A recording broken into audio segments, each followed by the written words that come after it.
Good afternoon. Wow, everyone's awake. That's excellent. My name is Chris Strand. I'm the Charles F. Montgomery Director and CEO here at Winterthur.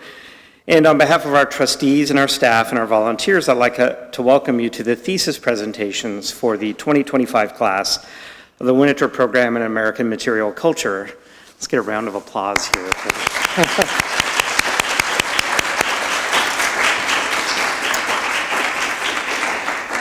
So I hope that you will remember two things after the dust has settled and you successfully presented your theses. So one, that Winterthur is incredibly proud of you. Our students are very close to our hearts, as I think you know. You spend a couple of years here diligently studying, and those of us on the periphery of your successful completion of this program, we're very proud of you. And we think about you as you go off into the world, and we know that our students go off to have profound impacts in cultural institutions and museums throughout their careers. And that makes us immensely proud. So the second is I wanted to say congratulations. And I know that you've worked incredibly hard to get here. And I'd encourage you to take a moment at some point to just sort of pause and reflect on that, take a deep breath, and revel in the accomplishment. Those are two very simple messages. You can sort of tuck them into your back pocket and maybe trot them out when you have a moment to think. And just two words, proud and congratulations. So with that, I'd like to invite our director of the Winterthur Program to the lectern. Please join me in a round of applause for Martin Bruckner.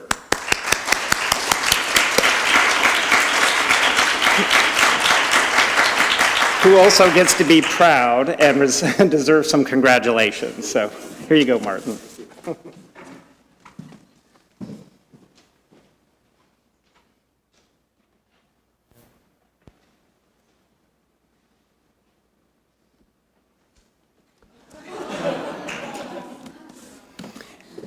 Good afternoon, everyone. Welcome to Thesis Presentation Day. My name is Martin Bruckner, and I'm the director of the Winterthur Program in American Material Culture. I'm also a professor at the University of Delaware, where I teach and study early American literature and material culture and the history of cartography, just to give you a little bit of background here. But what's really important for now is I'm looking forward to our afternoon celebrating the accomplishments of our Winterthur Fellows of the class of 2025. Before I begin, however, I'd like to take the time to greet our guests who have traveled from far and near and far. And you know the saying, it takes a village. So since we're now all sitting here in Copeland Hall together, I should take a moment to say hello to each other. Let me first acknowledge the fellows' families and friends. Could I see a show of hands of the fellows' families and friends? And where you are from, please shout out. Florida, I know, right? Midwest, anybody? Virginia? I know that. They're over here. Oh, you're so silent. I thought people would just kind of spout out. Anyways, thank you, Maryland. All right. So greetings and thank you so much for being here today. My next group I would like to point out is our ever so amazing faculty and staff from both Winterthur and the University of Delaware. Without you, we would not be standing here today. And could I please have all the Winterthur staff and faculty and Delaware staff and faculty, please just wave your hand or both hands so that people can see you and then later on know who you were when we talk about your fellows here and their successes. Thanks. And then last but not least, I'd like to do a shout out to one more group, and that is our current first years, the class of 2026. Please wave your hands. I see, yep, they're right in the middle, they're hiding kind of, because they're just sitting in today to see how they're learning from their peers, because next year they'll be standing up here and doing their presentations. But now I can turn to the occasion of the day and the graduating class of 2025. They probably remember their first year as something that happened a long, long time ago, and there was so much to do, so much to say, so much to think that things maybe have gotten a little bit fuzzy for you, and we need a roadmap to remember what I'd like to call today the Fellows' Progress or the Adventures of the Class of 2025. Since I'm the designated map guy, I thought it would be helpful for our guests not familiar with the program to chart the students' road from Summer Institute to Thesis Day today, to tell the tale of their progress, I'm leaning into one of the first great English novels, John Bunyan's Pilgrim's Progress from 1678, and since we mostly study old stuff, what better way to imagine the fellow's journey through the lens of one of the first great literary maps. It all began in Summer Institute at the palace called Beautiful, better known as the House Museum. Surrounded by a great wood and the hill called Difficulty, the fellows began their travels toward their course requirements and various study stations. Handling privileges were given to all, which when holding ceramics for the first time, instantly raised visions of the way called danger or even destruction. No worries, nothing was broken, and by the end of Summer Institute, I'm happy to recall that for all fellows, formality and hypocrisy had tumbled over the wall. The first 2 semesters were dedicated to what we call the materials blocks, during which the fellows marched through the fields and gardens of various disciplines, spending most of the time learning about material culture by visiting our many interpreters' houses, the library, the furniture collection, the textile archive, for example. In the course of our studies, we practiced the art of listening, how to ask the right questions and still be polite. But travelers beware. On occasion, our studies could also easily get us lost in the doubting castle. Yet for the most part, and much to our relief, the fellows were able to take long walks in the pleasant meadow called knowledge and great ideas. In case our visitors don't know, our master's program requires field study trips and lots of them. When all trips were complete, by my estimate, the fellows had visited 100 different places, or about so, up and down the Atlantic coast, including the UK. Just do the math, Katie, I saw your frown. And where we watched, visited houses, house museums, plantations, historic factories, modern installations, city spaces, and of course the rural countryside. All these experiences, from classwork to fieldwork, are the building blocks for the fellow's final project, the master's thesis. The project began a little over a year ago, in March 2024, and like all good travelers, our fellows launched their projects from a place called Good Confidence, and were eager to tackle their topics wandering into the land of enchanted grounds or the delectable mountains. From what I could tell, the early stages of thesis writing looked a lot like hiking trails leading our fellows to the lofty heights called Mount Caution or Mount Marvel, with Mount Clarity hovering kind of over the horizon. Of course, not all was happy trails. Fast forward, and a year later, that is to last March, like literally 6 weeks ago, our fellow's progress may have had a lot more in common with Bunyan's main character. Like him, many of us had moments of self-doubt or felt stuck in the swamps of the Slough of Despond. And that's not even counting the infernal thesis template, which out of nowhere emerged from the Valley of Shadows and like the gates of academic hell created chaos and voiced choice words of, well, you fill in the blanks. Of course, like all good tales, the fellow's progress has a happy ending. Today's thesis presentations are the final step to that they may walk through the gate towards eternal sunshine, or rather, the master's degree in the material culture, American material culture. They now can look back at 2 years of coursework defined by 42 credits, credit hours, guiding requirements, and giving public presentations. In another classic novel called The Hitchhiker's Guide to the Galaxy, the number 42 is the answer to everything, including the meaning of life. In the context of our program, the number 42 represents 14 graduate seminars or 630 hours of class meetings or nearly 4,500 hours of combined course and study time. Just kind of wrap your mind around that. And that's just the official count, for we all know there's still the factor plus some, meaning all the extra hours you spend doing sketching, cataloging, and thesis research. And this is where I'm ready to let go and turn it over to the fellows. Their thesis is part of a demanding curriculum examining American material culture in both its global and historic contexts. When we refer to the discipline of material culture, we refer to the study of objects made by people in the past and the present. All of the fellows' thesis projects were launched in the exceptional collections here at Winterthur, and all of the projects were approached with a profound sense of wonder and respect. We express the sense of wonder by using 3 simple questions. Every time we engage with an object, we ask, why do the things look the way they do? How did they get to be that way? And what is their meaning for people who made and used them in the past as well as in the present?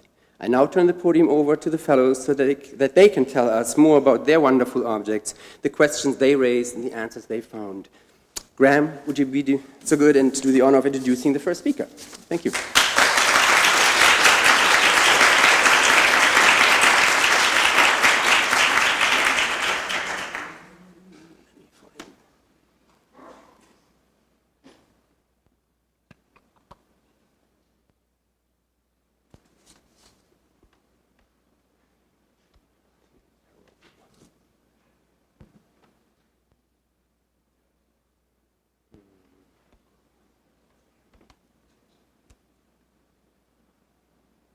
Okay, as always, something goes sideways because we can't move out of one PowerPoint into the next PowerPoint.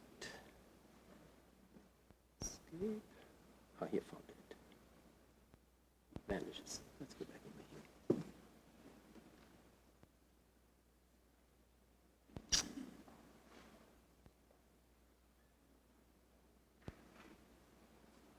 And Steve, right?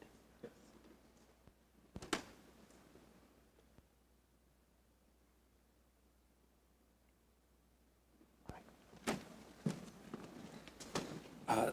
Thank you for that introduction, Martin. I'm honored to introduce our first speaker today, my classmate and friend, Stephen Baltzis. Stephen graduated from SUNY New Paltz, where he studied art history and English with a burning devotion to examining Victorian life through its architecture and furniture.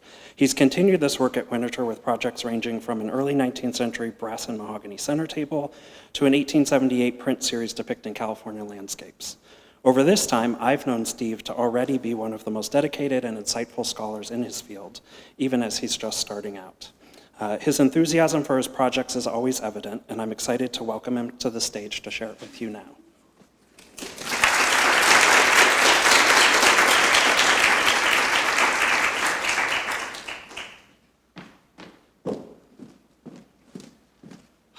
Hello, everyone. Thank you, Graham, for the introduction. I didn't expect to be on the verge of tears, but here we are. And I'm pleased to share with you today my thesis, Renaissance Revival Furniture in an Age of Nation Building. To begin, two people, oceans apart, both captured about 1863. The woman at left, in Lyon, France, was probably born during the French Revolution. In her lifetime, she'd seen the French nation rise up and rebel again twice. The 17-year-old Union soldier on the right, a New Yorker, would soon die on a field in North Carolina, trying to prevent the existence of a new nation. Both these people witnessed the building of nations before their eyes, but also linking them are objects that once aided the nation-building process, Renaissance Revival chairs, both of French manufacture, with their tall backs, rich carvings, and upholstery in stamped leather or fringe. In the mid-19th century, these chairs made nations. My thesis looks at the role of Renaissance Revival furniture and interior decoration in shaping American nationalism just before the Civil War. Emboldened by furniture in the Renaissance Revival style, I argue certain Americans used these objects to materialize the importance of class, race, and capitalism in their conception of a national culture and identity. My thesis employs case studies of people who used Renaissance Revival furniture to define American nationhood. In the wake of the French Revolution, the source material for Renaissance Revival furniture, actual Renaissance and Baroque furniture, had been dislodged from old chateaux and entered into the hands of antiques dealers. Princess Marie d'Orléans, seen here in her Parisian studio, remodeled this space using antiques in 1834. For people like Marie, old furniture was an access point to romanticized visions of a national history. Both the French and English then considered the Renaissance to be the apogee of their civilizations, a period of prosperity, high culture, and expansion into the Americas. Recognizing an emerging interest in Renaissance aesthetics during the 1830s, French furniture manufacturers began developing patterns to mass-produce seating, bookcases, and other forms that scores of carvers would complete by hand. Drawing from antiques as inspiration, the crafting of Renaissance Revival furniture was imbued with national identity, but more often, these pieces were not just for a European audience, but an American one. Brokers saw urban markets in the new country struggling to locate a national style and offered Renaissance Revival furniture to fulfill these consumer demands. Retailed in antebellum New Orleans on the left and New York on the right, these imported objects were brought to these houses in the 1850s and have never left.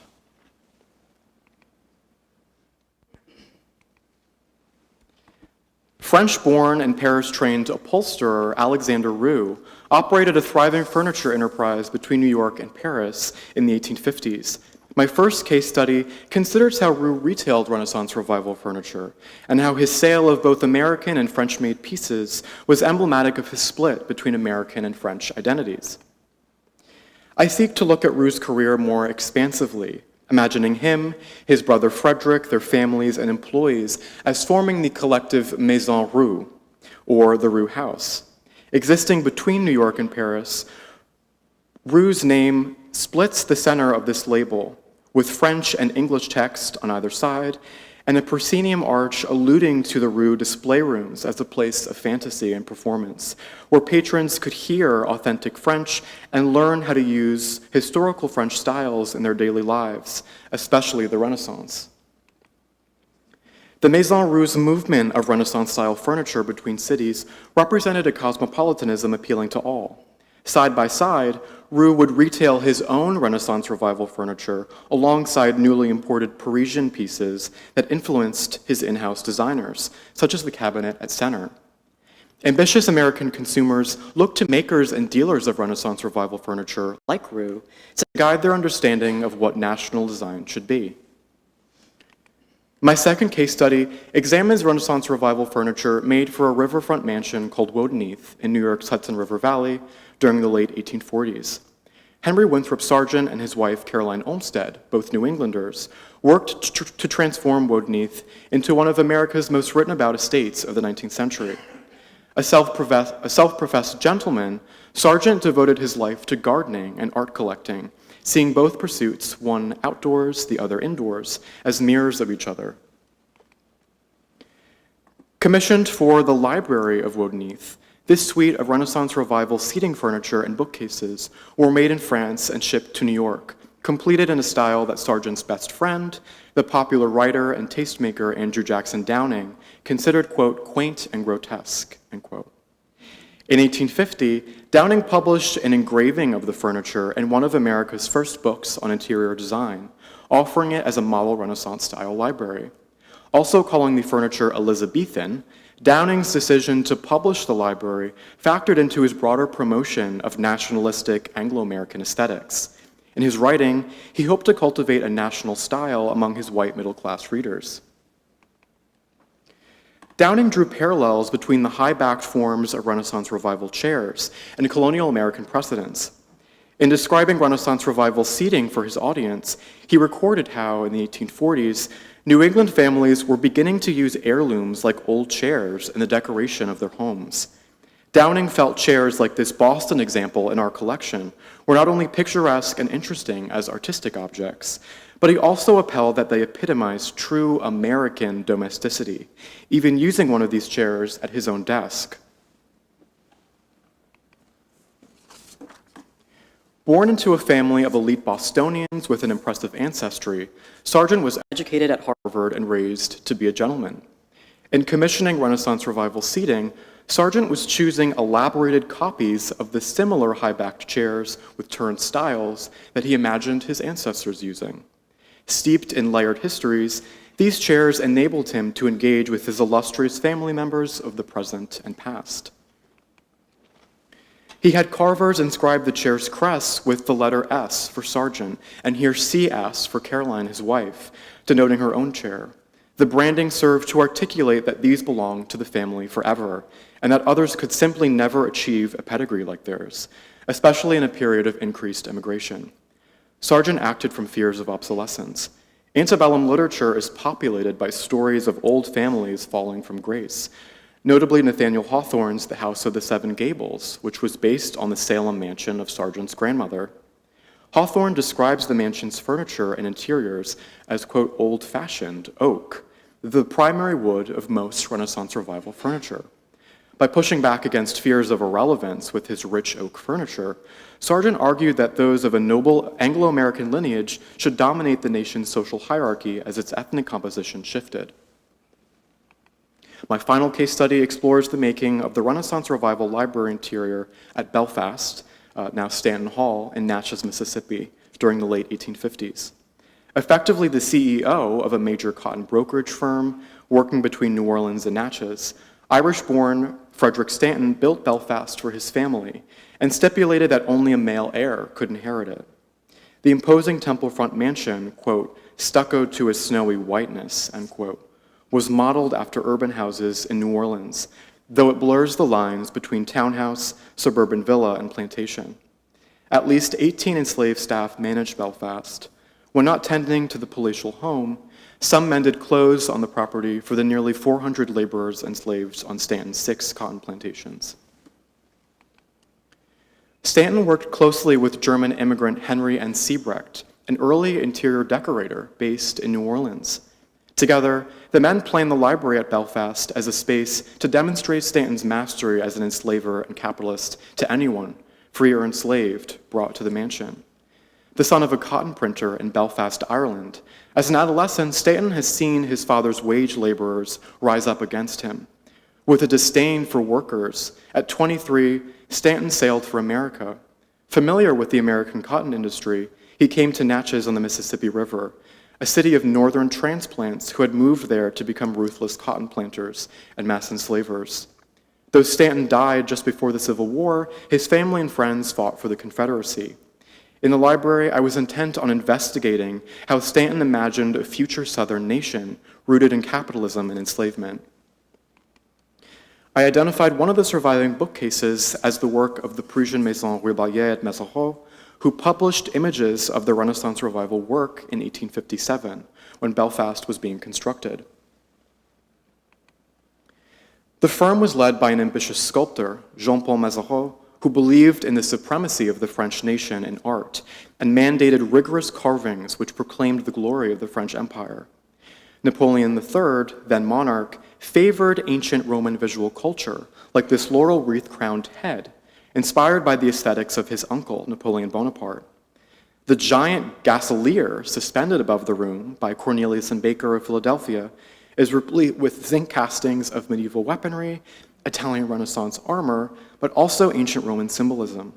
Clearly interested in Roman conquest and imagery, Stanton not only visualized dominance, but pictured himself as a captain of industry, possessing the products of wage laborers who worked in factories, churning out the products of nationalism to earn their living. But for all the costliness and extravagance of the room, a Southern nation would not come to pass. Stanton hardly used the library 9 months before his death in 1859. His male heir died soon after, and just before the break of the Civil War, some of their enslaved laborers fled to Texas to pursue their freedom. Renaissance Revival furniture acted in major discussions of nationhood, allowing owners to express their beliefs, whether they pertain to class or race, about what the American nation should be. But not everyone found answers in the furniture, and sensing their own disillusionment, violently banished it from their lives. Avalanche by Tadashi Kawamata, recently installed in Paris, includes several discarded Renaissance Revival chairs. This pile was the fate of most Renaissance Revival furniture, destruction and denigration. Around the turn of the century, it became dreadful and embarrassing. At that time, nations searched for cleaner ways to present nationalism, abandoning the heavy, distorted carvings on chairs or bookcases that once represented the essence of national culture and greatness. Renaissance Revival furniture was based on the refuse of a past age. Despite its high aspirations, it has itself become antique. Thank you.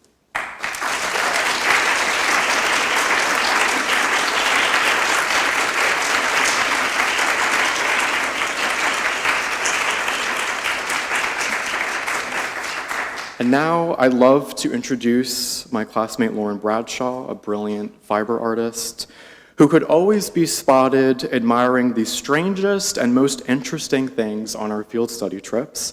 True to that interest, her objects are haunting and mysterious, and I love her interpretation of them. I hope you can welcome Lauren to the stage with me. Thank you.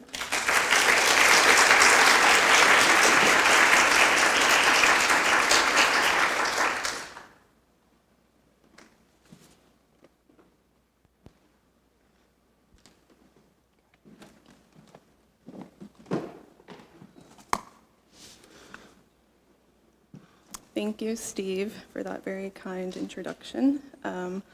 So I am excited to share with you my thesis, Prophetic Pens, Sentiment and Sensation in Layette Pincushions, 1760 to 1840. The utility of the pen has existed for as long as humans have felt the need to clothe their bodies. Small pointed objects made of thorn and bone intended to secure clothing appeared as early as the Paleolithic period and emerged in metal during the Bronze Age. As these tiny objects are easily lost, societies developed a need for their containment and transportation. One such container arrived in the 14th century in the form of pen cases. Pen cushions first appeared in the 16th century and continuously increased in popularity and variety into the 17th, 18th, and 19th centuries. The pens contained by these cushions have a direct relationship to the body and to the materials that so intimately conceal, adorn, and sculpt the human figure in accordance with the ever-changing trends of fashion and necessity. Sticking pens into cushions as an intentional and aesthetic design technique emerged in 17th century England as demonstrated by this rare 1652 pin-stuck cushion in the collection of the Victoria and Albert Museum. Many of the earliest pin-stuck cushions do not appear to commemorate a particular event, but serve as indicators of ownership. This gesture of materially marking initials and dates on domestic textile objects is rooted in the needlework practices that women would have learned at an early age. The cushions marking ownership were followed by those commemorating weddings in the early to mid-18th century. Cushions specifically commemorating births seem to have first appeared sometime between 1760 and 1770. Pin-stuck birth cushions peaked in popularity in the last quarter of the 18th century and are the focus of my thesis.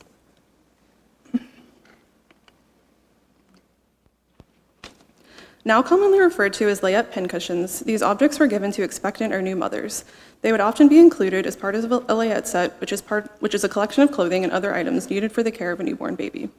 It is often difficult to determine the identity of the maker because these objects would typically not be marked with the initials of the maker, but of the anticipated or newly arrived infant. Pins were highly utilized by women in the 18th century for pinning babies' diapers, headgear, and swaddling, as well as their own clothing. Layette pincushions are valuable historical repositories, not only for the aesthetics of their distinct materiality or recording the affective temporalities of motherhood, but also as the keepers of pins as such physically small but highly significant objects. This unique type of pincushion emerged as a gift that was seen as practical, commemorative, and potentially elegiac, considering the high infant mortality rates of this period. Focusing on physical sensation in conjunction with emotional value, my thesis aims to draw out the relationships between the sentiment of materially marking familial relationships with the shifting temporalities of anticipatory, commemorative, and memorial objects. My research positions Layette pincushions as ephemeral cultural artifacts of motherhood that serve as material mediators of affective touch between mothers and infants, as well as matrilineal mnemonic devices that transcend the temporal boundaries of a single lifetime.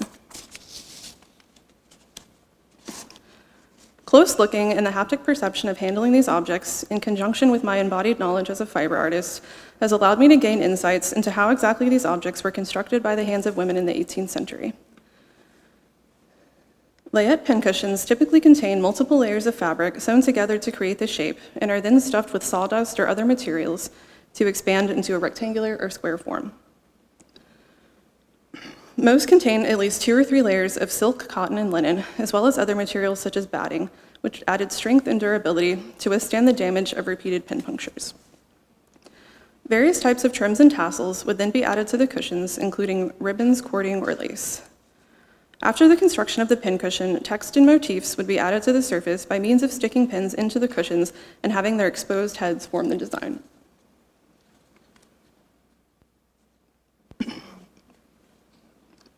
Some are double-sided with text and pins on both sides of the cushion, but the larger majority have a clearly dominant side and a backside containing few or no pins.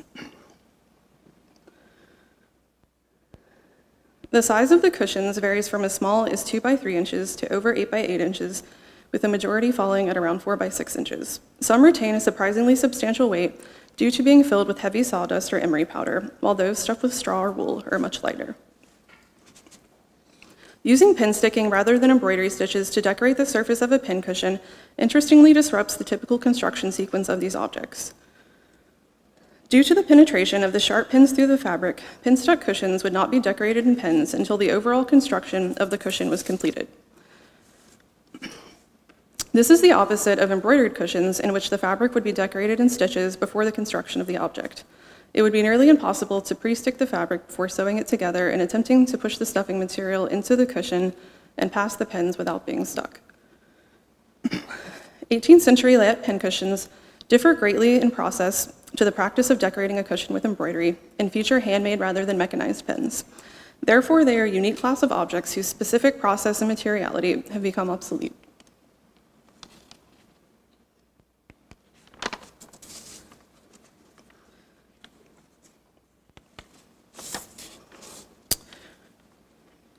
Prior to mechanization in the early 19th century, pins were made individually by hand and used two separate pieces of drawn wire, one to create the shank and one to be coiled around the shank to form a head. This difference in pin manufacture is significant to the overall appearance and specific visual characteristics of 18th century Layette pincushions. Similar versions of these cushions continued to be made through the mid-19th to early 20th century, but have a notably different appearance due to their flatter pin heads laying flush against the surface rather than creating a studded dimensionality. This can be seen in the comparison between these 18th century and 19th century pincushions, which are exactly a century apart. These pincushions embody a multitude of tactile and temporal modalities, including the innate ephemerality of their design. As the messages and motifs are formed with pins, the aesthetic design and sentimental value must be sacrificed by removing the pins in order to access their functionality as fastening devices. Hopeful messages such as "Welcome Little Stranger" or "God Bless the Babe and May It Live" also take on anticipatory significance, as they would often be created before the birth of the child and would entirely shift in meaning if either the mother or the child did not survive the birth. The contingent nature of pregnancy likely influenced this oddly detached language found on the pincushions. Many scholars have speculated on the reason for words such as stranger that may feel unwelcoming to us today. Joanne Bigiotto suggests that the shared emotional language of these seemingly cold phrases served as a means to, quote, navigate the transition of pregnancy from one state to another and helped neutralize the fear of the arrival of an unseen stranger, end quote. Some scholars have theorized that 18th century parents attempted to limit their affection for infants during pregnancy and shortly after the birth, as this is when newborns were most vulnerable to death.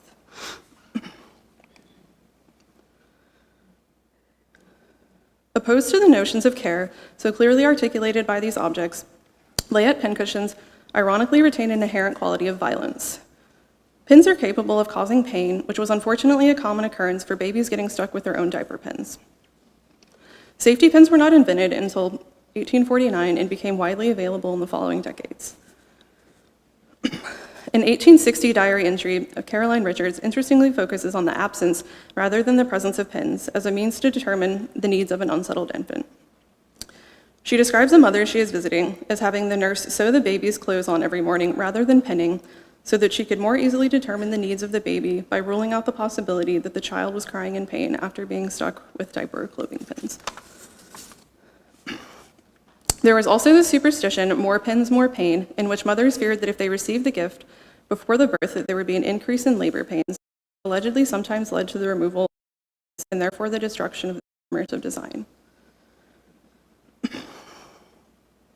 Referencing both emotional and physical pain, Charles Dickens' semi-autobiographical 1850 novel David Copperfield states, quote, "My mother was sitting by the fire, but poorly in health and very low in spirits, looking at it through her tears and desponding heavily about herself and the fatherless little stranger who was already welcomed by some grosses of prophetic pens in a drawer upstairs to a world not at all excited on the subject of his arrival," end quote. This passage describes a pin-stuck Layette pincushion and seems to take on a dual meaning in that the pincushion is announcing the expected birth of the child, as well as prophesizing the potential birthing pains the mother may experience and the difficulties she will face as a single mother.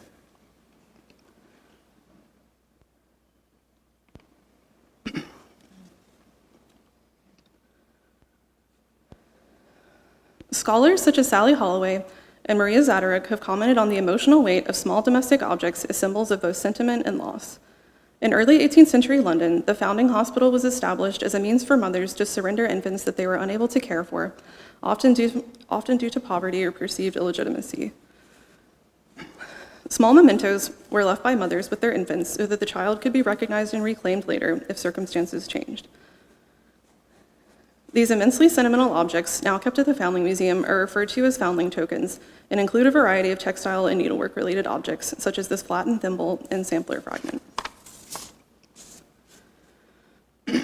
Zadoruk describes the ways in which foundling tokens, quote, materialize vividly the conditions of loss, absence, and dislocation that figured in many of the contexts of child abandonment, end quote. In her essay on the sampler fragment, Holloway provides an analysis of how its existence represents the connection between needlework, identity, and loss. She states that, quote, in physically cutting away a section of the sampler crafted by her own hand during her youth, the infant's mother cleaved a part of her own identity to leave with her infant at the hospital, end quote. This identity would have been shaped by the typical trajectory of an 18th century girl's needlework education, which represented major life transitions such as girlhood to womanhood, marriage to domesticity, pregnancy to motherhood, and the mourning of death. The expectations of femininity, in conjunction with realities of loss, were exemplified by the creation of domestic textiles. Girls would begin with a simple marking or alphabet sampler, then move on to practical skills such as mending, and eventually samplers full of both verses and motifs. These pedagogical practices are ultimately what led to women's material literacy in needle and thread, and the skills needed to create Layette pincushions. Many of the motifs and letter formations on these pincushions are derived directly from the semiotics and cultural significance of needlework.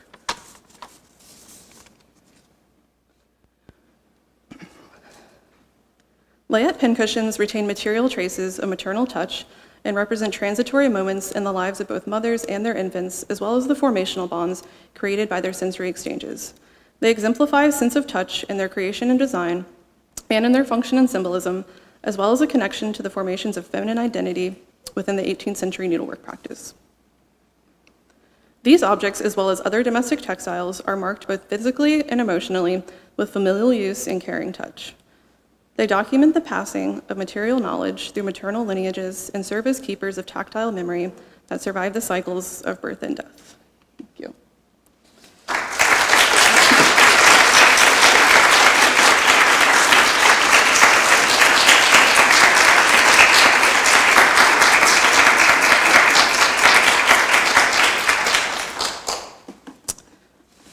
So I now have the pleasure of introducing my good friend and travel roommate and fellow dog lover, Jamie Clifford. Jamie is interested in the history of science and medicine and is going to tell you all about bedpans.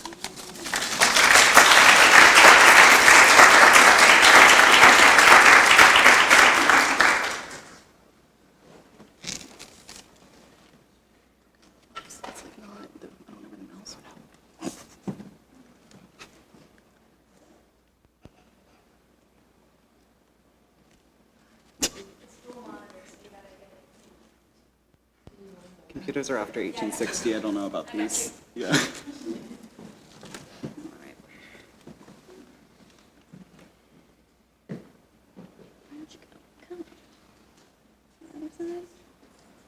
Here we go. Okay.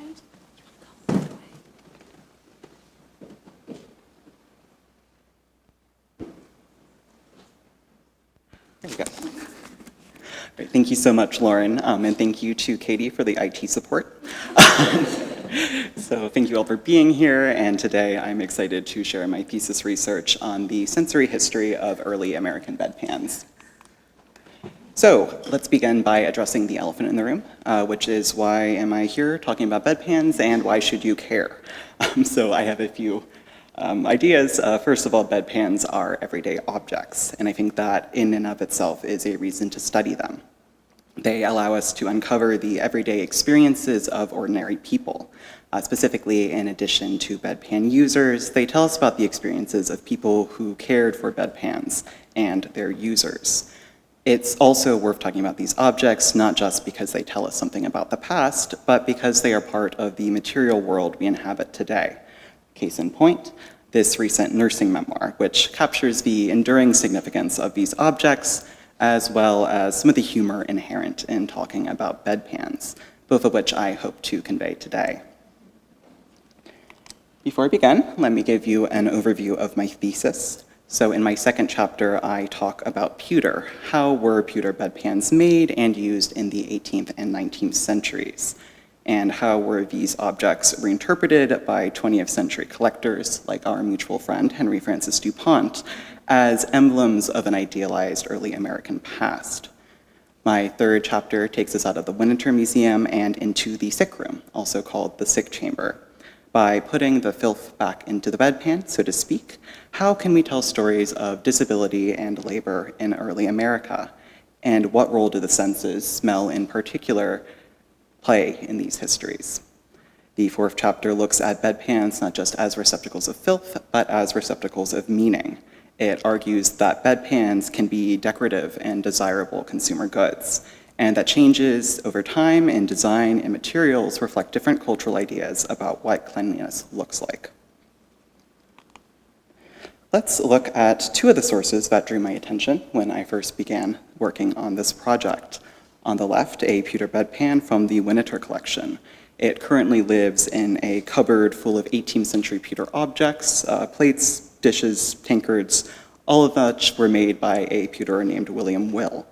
On the right, an early English satirical cartoon from 1786, in which a nurse uses a bedpan as a bludgeon.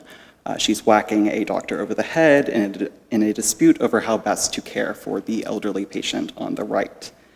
So how do we reconcile these two very different images of late 18th century bedpans?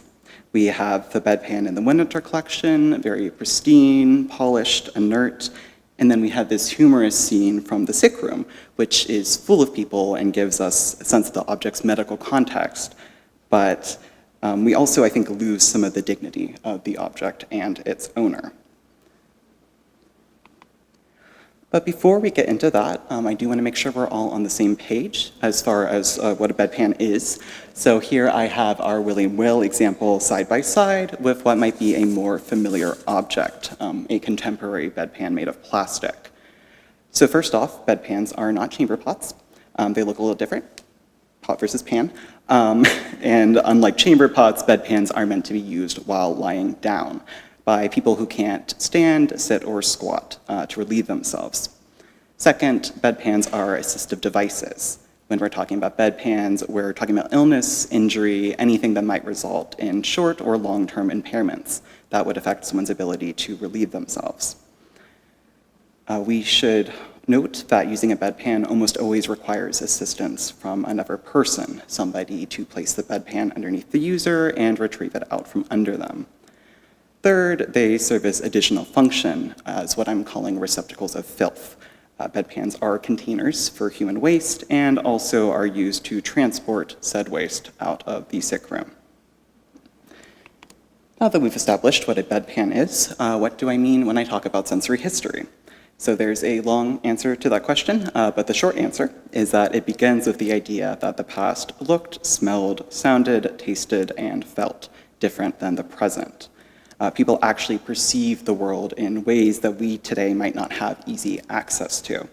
A good example you might be familiar with is humoral theory.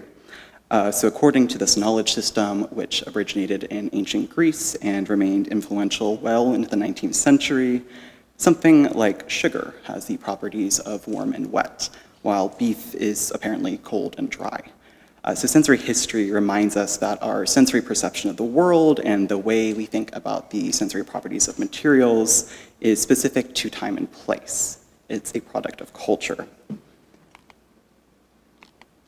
And I think pewter happens to be a good example of this. Throughout my research, I've been trying to understand why on earth you would make a bedpan out of pewter. When I think about pewter, I think about its shiny surface. And of course, pewter tarnishes when people put their hands on it or put perhaps other substances in it. So why are we seeing all of these pewter objects that are associated with health and hygiene? Things like bedpans as well as chamber pots, enema syringes. Here we have a medicine chest with lots of pewter bottles. My thinking here is that we might need to think with our noses instead of our eyes. So here we have a representation of cholera as sort of a skeletal figure with a cloud of miasma coming out of it. So miasma theory is another one of these Greek ideas that we're still using throughout the 19th century, and it's states that disease is spread through foul-smelling vapors containing particles of decomposed matter. So things like wood and linen are thought to be very susceptible to impregnation by these dangerous particles, which makes sense. They hold on to smells, whereas metal is not, which makes it good to use in the sick room.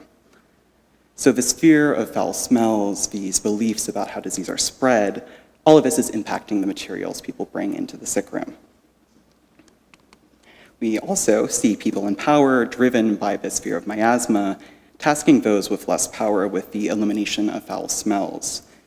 Female family members, servants, enslaved individuals, nurses, they might be doing this type of labor. So this brings us to the idea of intimate labor. Sociologist Achita Day defines this term as labor that, quote, involves the removal of intimate bodily smells emanating from bodily fluids, such as sweat, urine, blood, waste, and stains from leftover foods, end quote. So emptying bedpans is a form of intimate labor.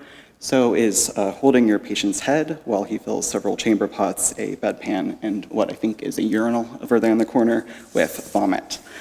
So in this satirical cartoon, the artist is making fun of a French physician named Louis Leroy, who was a major advocate for the use of purgatives. Bleeding, vomiting, inducing bowel movements, these are all coming from the idea of humoral medicine, that we need to purge the body of bad humors, which are causing imbalances in the body and making us sick. And these types of treatments are very widespread in the 18th and early 19th centuries. But of course, we aren't just purging all over the floor of our lovely wallpapered sick room. People like this finely dressed gentleman are relying upon the labor of those of lower socioeconomic status to dispose of the waste they produce. And in the process, these laborers are then exposed to foul smells and the threat of disease. Next, I briefly want to turn our attention towards these two unusually decorative bedpans. Why do these two objects exist? I want to consider the reasons someone in the 19th century might opt for a blue and white bedpan with a bucolic landscape, transfer printed on the side, or a fashionable manganese decorated redware bedpan in favor of a cheaper model that still did the job. So I think it's important to remember that the sick chamber was a semi-private space. We still have family members, friends, and other well-wishers entering the sick chamber who might lay eyes on a bedpan. So maybe a decorative bedpan is an assertion of taste of one's socioeconomic status. We can also, I think, consider bedpans as a potential source of aesthetic pleasure, as strange as that might sound. I think anyone who's spent time in a hospital room or even just been cooped up while sick knows how sort of bleak and boring that experience can be. So maybe, gazing at a fancy bedpan is a temporary escape from the sensory deprivation of the sick chamber. And this brings me to my final point I want to make today. Since submitting my thesis and as I've been preparing this presentation, I've been thinking a lot about the so what of it all. Putting aside any contributions I may be making to the hot new field of bedpan studies, why does this project matter? So to answer this question, I wanted to share two new quotes I've been thinking about. The first comes from disabled contemporary artist Nat Decker, who reflects on their experience spending time in the hospital surrounded by objects which were so coded as medical, unwell, disabled. They began to notice their unique beauty as an act of resistance to the in spite of narrative that often surrounds disabled folks, this idea that disabled people achieve this or that in spite of their disability. Decker argues that these visual symbols weren't beautiful in spite of being objects of disability, but because they were. So this is the idea that non-normative beauty in mobility devices, medical supplies, maybe even bedpans can challenge our aversion to things, and I think more importantly to people and to bodies that we might have been culturally conditioned to view as strange, different, or ugly. Our second quote comes from registered nurse and educator Fidelino Lim, who describes how the nursing profession is somehow inextricably linked to the bedpans to this day. Lim reflects on the class distinction among healthcare workers in which certified nursing assistants do the dirty work, literally, of assisting patients with toileting, while college-educated registered nurses often view this as a task to be delegated to someone else. This reflects a broader historical trend in which the vital, intimate labor of caregivers is devalued due to its association with bad smells and foul substances, which I think begs the question. If we think that studying or writing about the history of bedpans is beneath us, then what are we saying about the people whose labor is inextricably linked with these objects? Thank you.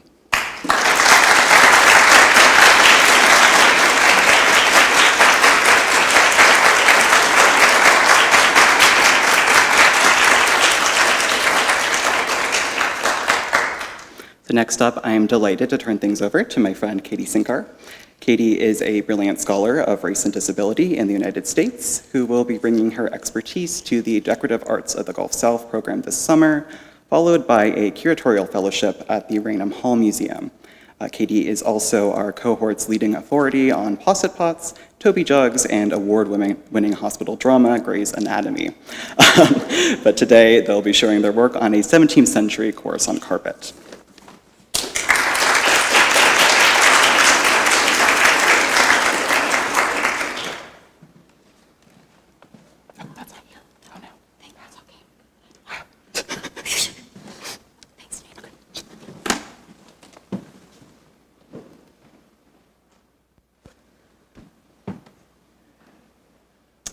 All right.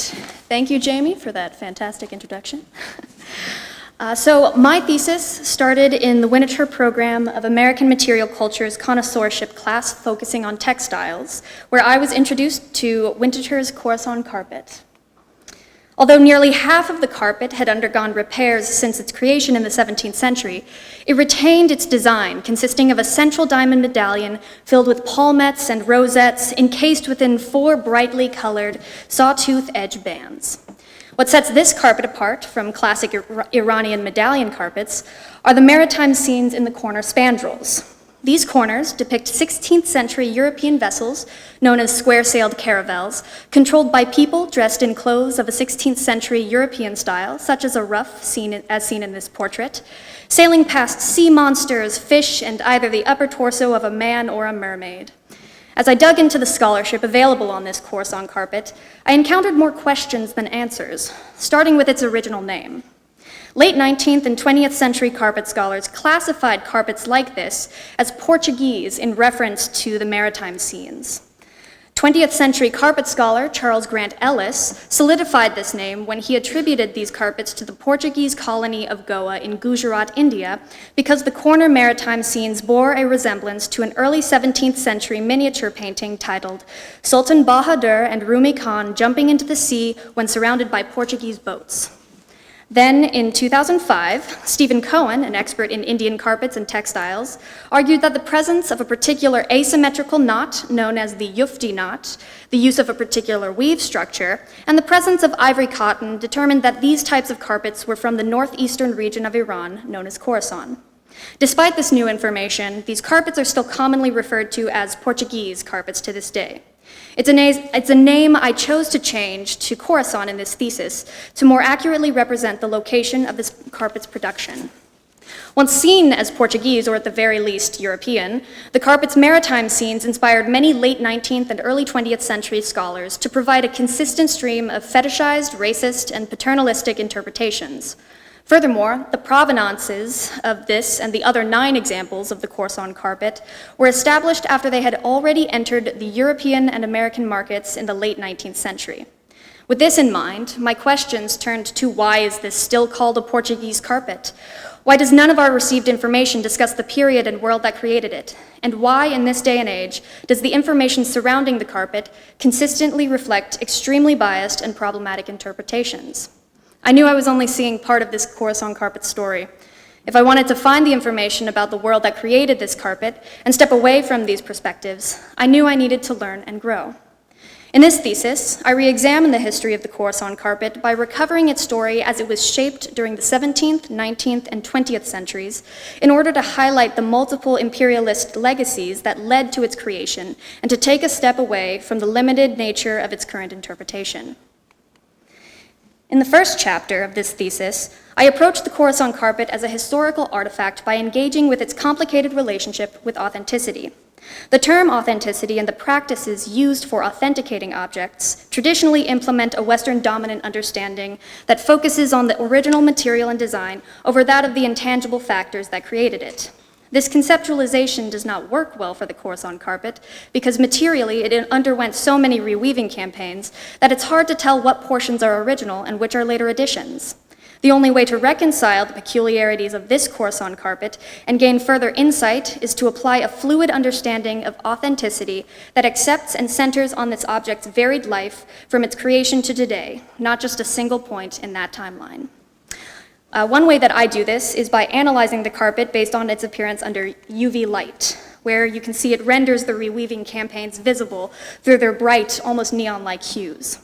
These reweaving campaigns provide insight into the instability of the asymmetrical Yufti knot and an extended history of this carpet's involvement in the late 19th and early 20th century antique carpet trade.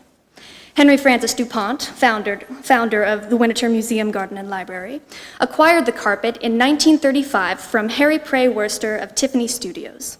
Worcester bought it during the 1923 sale of Carl Robert Lamb's Islamic art collection, and finally Lamb bought this carpet from Frederick Robert Martin, a significant Swedish diplomat and collector of Islamic art, who bought this carpet in Constantinople in 1896. A comparison between the UV picture of the carpet and a photo from the catalog of the 1923 Lamb collection sale shows that at least some of the reweaving campaigns took place before Henry Francis DuPont acquired it in 1935. As such, these patches present themselves as new additions catering to the contemporaneous demands of the international carpet trade during the late 19th and early 20th centuries. If analysis of this carpet adhered to a traditional sense of authenticity, all this information wouldn't count as authentic to the Coruson carpet's original conception, whereas a fluid model of authenticity accepts the reweaving campaigns as a part of its history and sheds light on its broader context. The second chapter expands on the Coruson carpet's fluid authenticity by filling in the gaps in its provenance with the history of 17th century global imperialistic networks between Safavid Iran, Mughal India, Ottoman Turkey, Portugal, England, and the Netherlands. One way that I show this is by comparing the similarities in the design of the Coruson carpet's maritime scenes with similar designs found on objects created by Indian and Japanese craftspeople. Across the 16th and 17th century Portuguese Empire, this maritime scene appears on a loading chest from late 16th early 17th century India. Loading chests were sturdy pieces of furniture used by Portuguese travelers to transport and house goods acquired from their journeys to various colonies around the world. This loading chest differs from others because it has a maritime scene painted on its interior lid, depicting individuals dressed in ruffs, sailing square-sailed ships past large fish or sea monsters over a body of water designed with thick blue and thin white wavy lines, just like on the carpet. A similar design appears again on two 17th century Nanban folding screens from Japan. Designed to divide the room into multiple areas, these particular Nanban screens depict the arrival of the Portuguese in Nagasaki, Japan in 1543. The first screen, as you see here, shows the characteristic large square sail ships of the Portuguese departing from a port, and the second also contains the ship, but in this case it is the arrival of the Portuguese in Japan.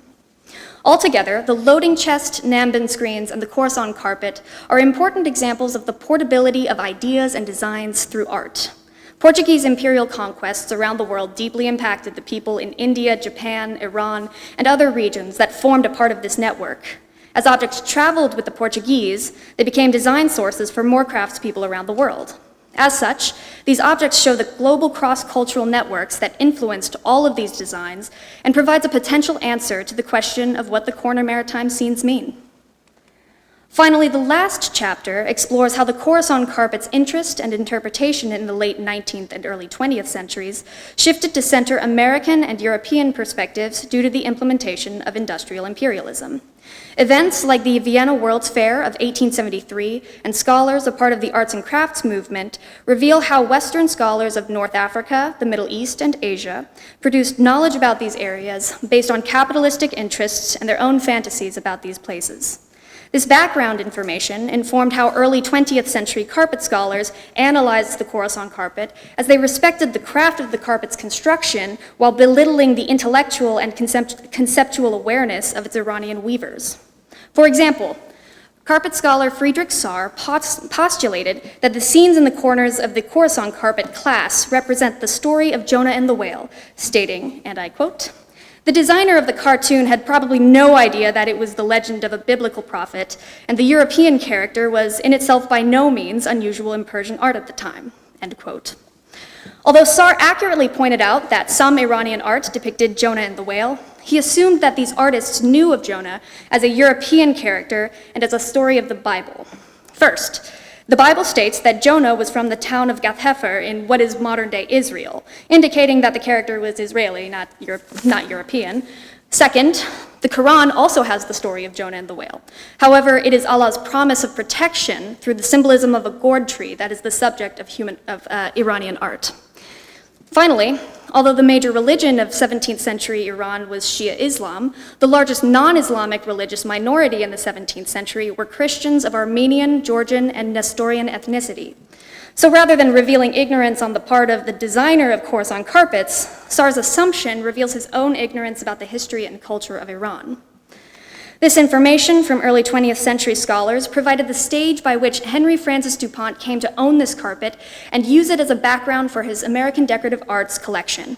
While DuPont had a certain respect of objects like the Coruson carpet and their history, recent reproductions or adaptations commissioned by Winterthur perpetuate similar narratives of Iranian cultural ignorance as those put into circulation by early 20th century carpet scholars. For example, a 1995 commission from the New York design studio, Fritz and LaRue, determined that depicting European sailors and ships was part of the curiosity of the Iranian craftsperson, stating that, and I quote, "To most Muslims in the 17th century, Westerners were almost as exotic and strange as the other fantastic creatures they imagined living in the waters at the ends of the earth," end quote. I mention Winterthur here not to shame the institution, for it's not the only one that perpetuated outdated and harmful stereotypes through the interpretation of Iranian carpets. Rather, I draw attention to the problem so that we as museum professionals can learn from these errors and change our practices to better represent the life of this object and the culture that created it. Further research and practice in updating museum settings is required if we want to showcase the Coruson carpet and other Iranian carpets in their entirety. Until that happens, I end with this last note. This thesis and my continued fascination with the Coruson carpet were born out of a willingness to learn and grow by stepping outside of my comfort zone. As such, I invite all cultural heritage professionals to step outside of their museum or material culture comfort zones. Perhaps if they do, we can all work on learning and growing together for the betterment of the objects in our collections and their untold histories. Thank you.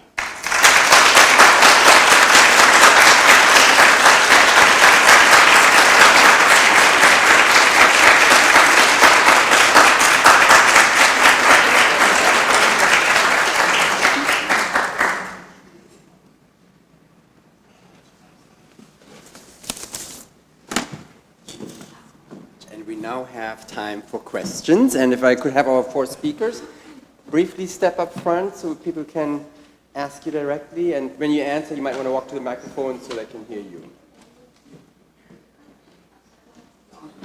Stand up here. Don't be shy. Any questions, comments, observations, more applause? Pick your choice. Okay.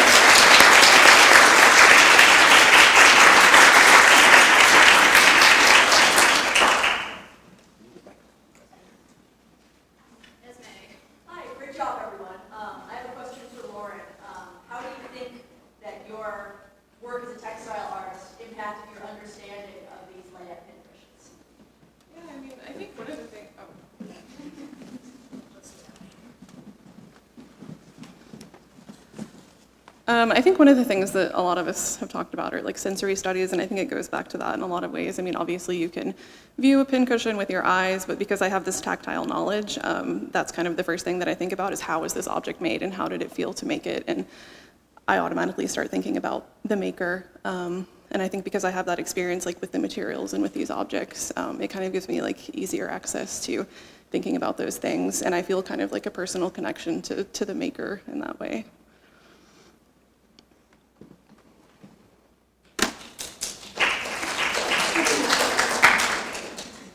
Anything else? Yeah, let's come back. Hi. Great job, everybody. They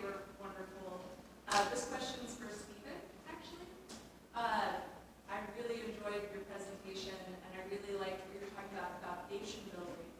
And I noticed that some of the French versions were very ornate, and some of the American ones were slightly less ornate. Did you consider, I don't know if this is part of it, but that it could have had to do with America's history with Puritans and Quakers or more simple designs? Yeah, that's an interesting point. Thank you for bringing that up. I'll move over here. I think what I was looking at with the carvers in this period is that, I had read a lot of literature about all of this being carved by machinery, which is not true at all. And so in the period when this is being made, it's a lot of immigrants coming over. So my interpretation was that, they didn't have like this huge workforce of carvers. But also, to your point, there's also a class of people in America already who don't really care for furniture that's that highly carved and ornate. So yeah, it's a period that's in flux, and it's really interesting to me. You have a lot of different immigrant ethnicities coming to the country at that time and bringing their own cultural traditions, which are mixing with American ones. So really fascinating. Thank you.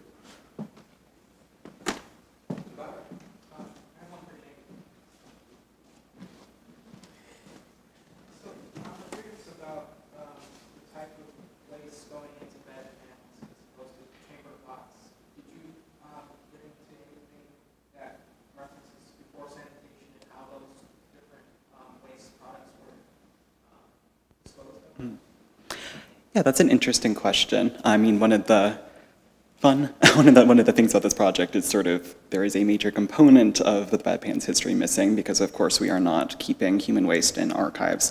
As far as are we looking at different substances in these two different objects, I'm not sure.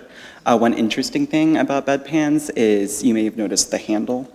In many cases, that can be unscrewed, and you can sort of pour out whatever might be in there. And I forgot if there was more to your question. I'm so sorry. No, but I asked because I was told my last name Walker comes from people in England walking and emptying chamber pots. It's interesting. Yeah, I have no idea. But I'm curious. I was just curious to see how, or to know how these different waste products were disposed of. Mm-hmm. If they were like considered worse or less healthy. Right. Yeah, I think there's still more work to be done. It's one of those things where people just expect everybody knows. Thank you. I guess Steve's mom and then Fiona. Actually, the question is for Jamie. I was curious, first of all, great presentation. Thank you. The older pots, they look very small. Mm-hmm. And I'm wondering, I understand that they were placed under the patient. That must have been messy. I don't know, I'm just curious about the dimensions compared to like the current ones that look very large. And I've seen those. They seem more reasonable. But the other ones were so small. Was it because of materials, the expensive materials? I'm just curious if there was any got into that in your studies. Yeah, no, great question. There's definitely a lot of variation, actually, in size and shape, particularly in this earlier period. And my sort of understanding is that people weren't making a whole ton of bedpans, so they may have been made custom for whoever would be the user of the bedpan. So that might explain some variations in size and shape. There are infant bedpans. They're all from France that I've seen. I don't know what's up with that, but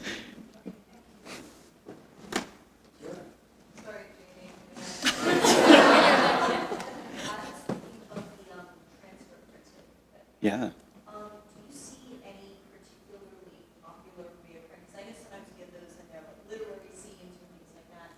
Do you see consistently that there are any that are particularly popular or anything that comes up consistently? Yeah, I haven't seen enough of these transfer printed bedpans to be able to sort of know any trends. But yeah, I have been fascinated by this sort of landscape scene. Thinking about being able to kind of escape into that as something sort of beyond the sick room. Sorry to do this, Jamie. And I have no expertise, but many years ago at Winterthur, I got to curate a little exhibition called Where They Went. And you can imagine what that was about. Yes. And one thing that fascinates me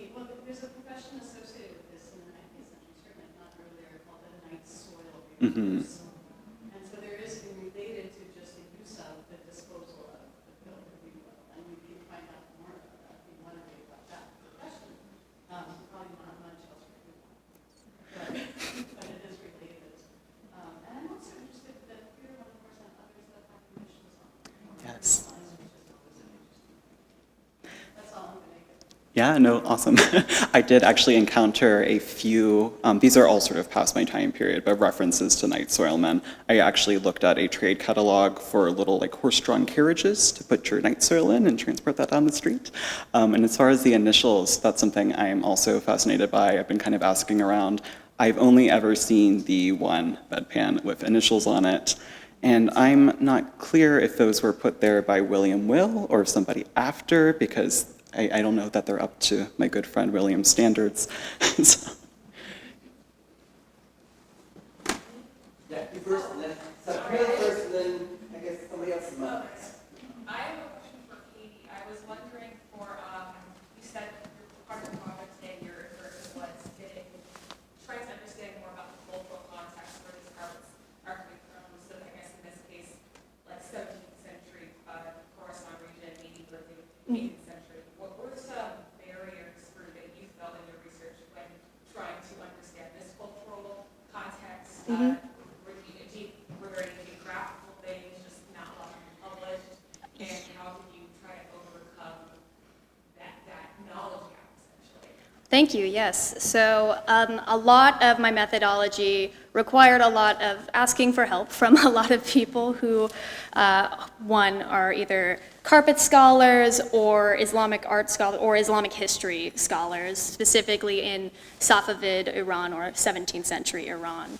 So part of it was that. There are limited sources, and a lot that I used, because I don't speak Farsi, were primarily translated into English. But when I was using those translations, I was always asking, again, these researchers who knew better than me necessarily, to make sure, okay, this is a good translation essentially, and kind of read against the grain in those cases to find what I needed to find for these pieces.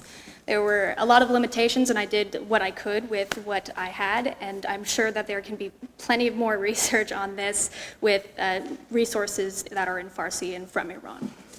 Yeah. One more question. This is for Kate. Okay.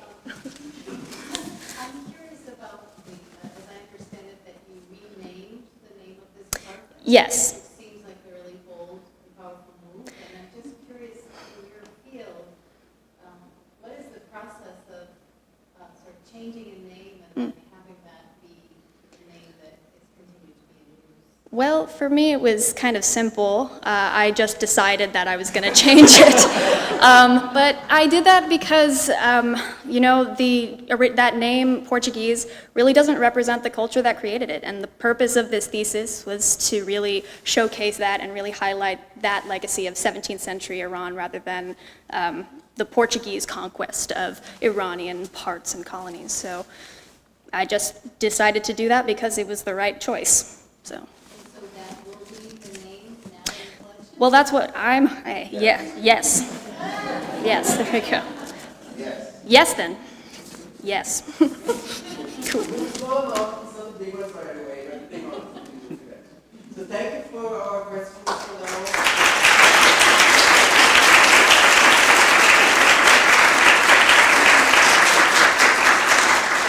And there will be a coffee break in the restaurant area. So we'll reconvene at 3:30. We start at 3:30, I should say.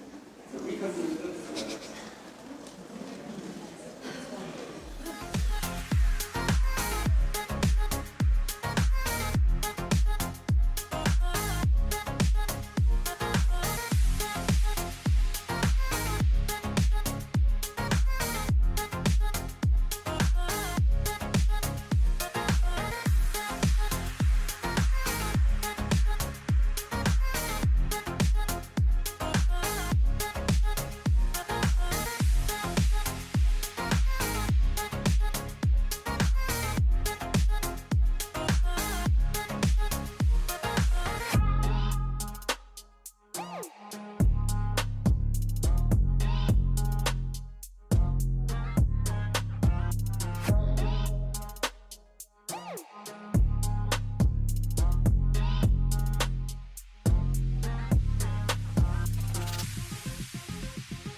a minute? Okay. Make sure.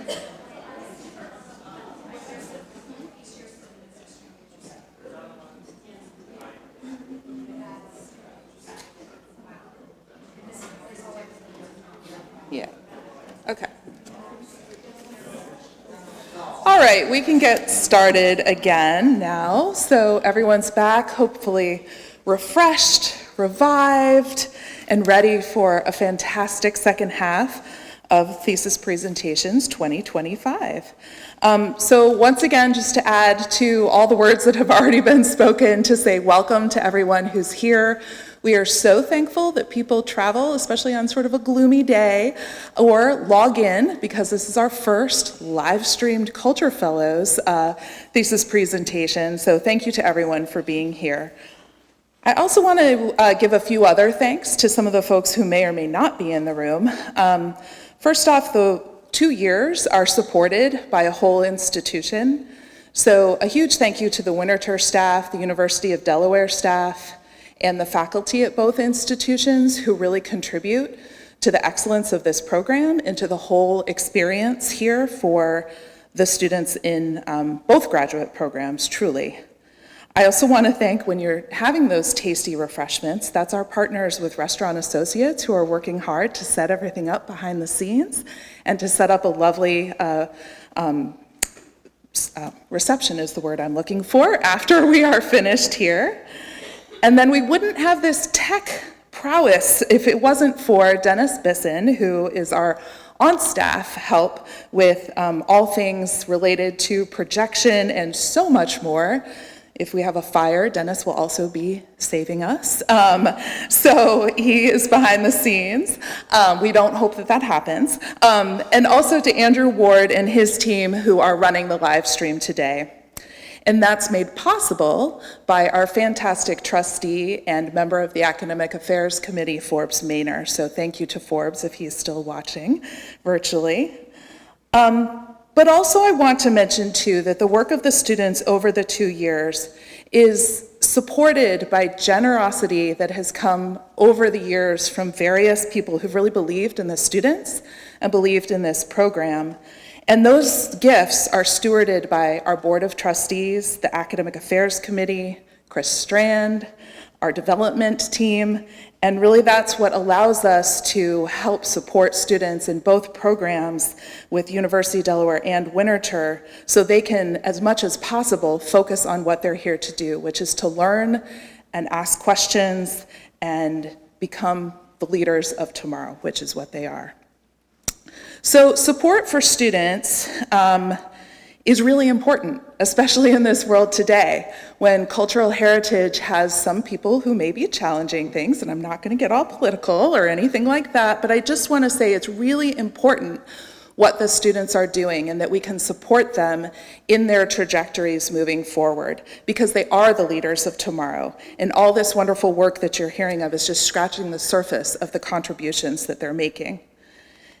And that was what was in mind in 1951, and maybe even earlier. So Henry Francis DuPont, you see him here getting his honorary degree through the University of Delaware, but he imagined a graduate program at the same time that he was opening this as an institution to the public. And only 1 year after opening, this graduate program came into fruition. And I think today we have lots of museum studies programs and other graduate programs around. I cannot underscore enough how innovative this program was to have an interdisciplinary program that was supporting professionalization within museums at the time. And it was that idea of the professionalization is something that's really important. So we have our students in the classroom, we have them studying things, but we also are asking them to go out in the world and contribute. And museums, before this time, often had people who were leading them that may have been great at their jobs, but maybe didn't have an academic training, or maybe they weren't as great at their jobs, and they had sort of fallen into a role because it was a thing that was sort of bestowed upon people of a certain class. So there was really a point that was being made here that having a background in that professional training could make a difference within the world of cultural heritage.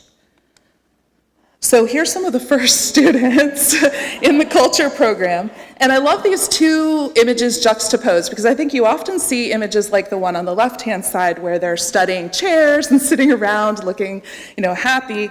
But I also think the one on the right-hand side is really important too. And people forget about the the peals of laughter coming from down the hall for the textile block this spring as they were starting every day with making and the tactile nature of learning. And that's something that so many of the faculty, the curators, and other people who are teaching are embedding into the understanding of objects and the stories that surround them. So that was something that was part of the very earliest part of this program. And I just love these black and white pictures, by the way, so you're going to see a few more. The collections themselves, again, opening the graduate program, opening this collection as a public institution, it really set these rooms, these historic rooms, which I hope you've been able to visit, as a learning lab from the very beginning.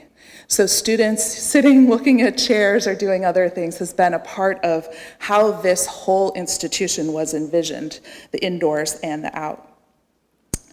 And then also, I just discovered this image of those 3 plates and 3 spoons because I love that because inherent in the Winterthur approach to looking at things is close looking and comparing things from different times or different places or things that might at surface level look very similar, but then you notice the small detail of difference that might help you understand that one is actually made later and one earlier, or one is a fake and one is something that was made much, much earlier than another thing. So that close looking has been core to this program from the very beginning.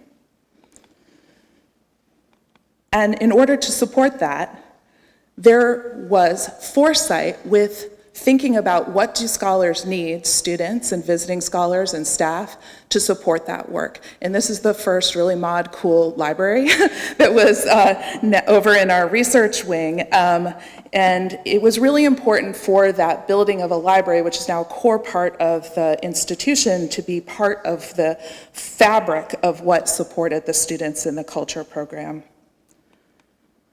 And then a building was created that holds our conservation labs, it holds the library, it holds the academic programs, and having this dedicated space and investment in research and scholarship that helps inform the visitor who comes on a Sunday afternoon with their grandkid, it all connects here. And because we have this hub for learning and people across the institution who are doing that, it's really important. I think having these graduate programs is part of the spark that allows that history here at Winterthur.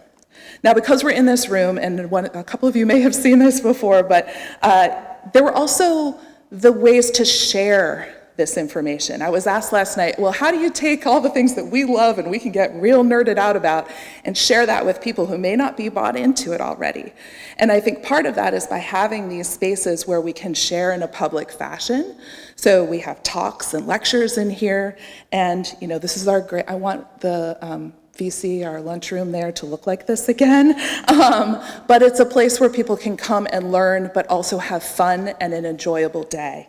And this all stitches back to this place where you can be smart and have fun at the same time. So I'd be remiss if I also didn't mention that there are 2 graduate programs, as I've mentioned. 1974, the culture program was joined by the conservation program. So we have 46 students, graduate students, who are here on site all the time. And again, that really just enriches the fabric of what we can do, and it emphasizes the importance of collaboration.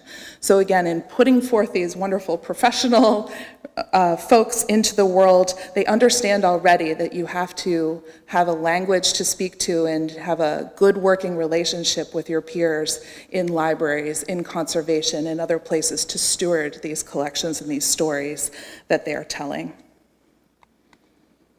So this whole foundation that I just wanted to let you know a little bit about, because you may have heard about Winterthur from, Call Home or something like that, but really to understand this sort of important trajectory that the people who are speaking today are in, and this long legacy of asking deep questions here at Winterthur. So you can see Laura with the textile block with this class looking closely and doing that on site.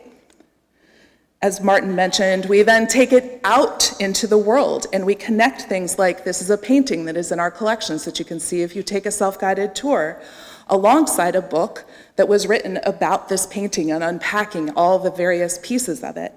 And then this class, there was a special request to go see Anna Maria Garthwaite's house. She is the woman who designed the fabric, the silk that the woman is wearing in the painting. And so we are all gesturing to her house where she designed that in Spitalfields in London. And we also, just to emphasize, it's not just the places we visit, it is the people we visit.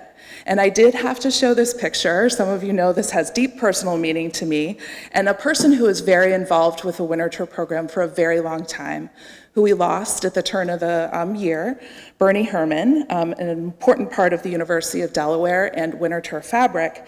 But wonderfully, it is a bittersweet but wonderful thing that the last class that he taught was this group of 8 people on the Eastern Shore in a place that he loved, and the people that we meet are so important.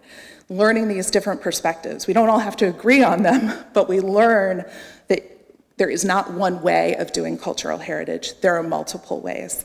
And that was just one of the people that they, I hope, feel lucky that they were able to meet, and certainly was someone who was important to this program. So, lastly, fun. Fun is core to this program. So we want to do all of these things that these students are learning and sharing with you, but we stitch it together with something that is enjoyable. That doesn't mean it isn't hard. It doesn't mean that we aren't asking critical questions, but that is part of the fun, right? So this class has been such a joy, and they have brought that fun, sometimes in quieter ways, sometimes in chattier ways. You know who you are, but truly it's been a delight to know you, to have you as students. All of us feel this way. I'm not just speaking for myself. And we know that you're bound to do wonderful and great things and to make change in this world, which is so important today. So thank you so much. And we will now invite up our next speaker, who is Estrella Salgado, who is going to come up and has some Michigan connections with me where I grew up. So just have to say that.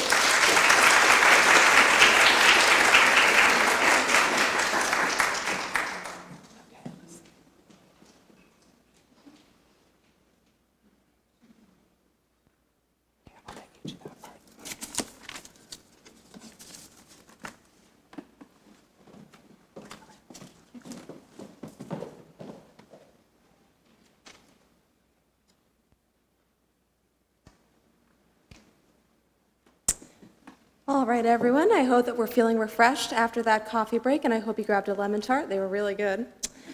So lemon tarts aside, I'm here because I'm going to be talking to you about my thesis, Collegiate Charism, the post-Vatican II architecture of the St. Thomas More Oratory at the University of Delaware. This is not that oratory, but I think it's important to start here. Like Catherine mentioned, I went to the University of Michigan, and this was the Catholic church that was right around the corner.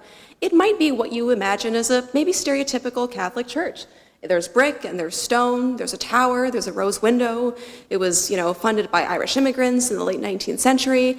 It looks like a Catholic church, right? And I thought that that's what most of them would look like, and especially when I moved out to Delaware, I thought, well, it's an even older part of the country, surely it'll look something like that. I was wrong. It does happen. This right here is the St. Thomas More Oratory in Newark, Delaware. And we can see here that there's no rose window. Where's the bell tower? And if it wasn't for the crucifix and the helpful Catholic chapel sign, you might not realize that it was actually a church. Let's look at it a little bit. We've talked about close looking a lot, so indulge me. In the middle, again, you've got that crucifix. There's breeze blocks. Then you've got this inverted gable, which you could think about, maybe it's moving up towards the heavens, but it's really wide, it's horizontally massed, and usually you think about churches being really tall and a bit longer. And I want to unpack, why does this church look like this? I'd like to start down the street. So this right here is Rhodes Pharmacy, which was the first meeting place for the Newman Center at the University of Delaware. Just for context, a Newman Center is basically a Catholic club. You'll find them all across the country and also abroad. So this right here is also Newark Deli and Bagel, excellent salmon bagels if you'd like to stop by afterwards. And it actually looks ironically more like a church than you would expect some other buildings to look like. You've got these Gothic arches, you've got the ornament. It seems like it's more of a traditional sort of building. And it was really common for University of Delaware clubs to have meetings here. There was a back room, and they didn't have a church yet. They were just there in 1946. They were just getting things going. Now, they don't just meet at the now bagel place, they also meet at synagogues and cinemas and other university buildings and all sorts of places because, again, they simply don't have a church space. Now, these two men decide to change that. This is Father Michael Super and Father William Keegan. And they are the oratory priests that come around in the late 1960s, early 1970s. And they have a really different way of thinking about how are we engaging with students at this mid-century moment. And this is an article from The Dialogue, which was the diocesan newspaper, and there's two quotes there that really sort of encapsulate their pastoral spirit. Father Michael Super writes, "The law is really the easier way." Father William Keegan writes about emphasize the Beatitudes rather than the commandments. Now, there's a big theological discussion we could have about that, but for the sake of time, they're basically trying to have a really welcoming, a really gracious, a really sort of easy to welcome and understand group to these students that, may have a different way of viewing the world.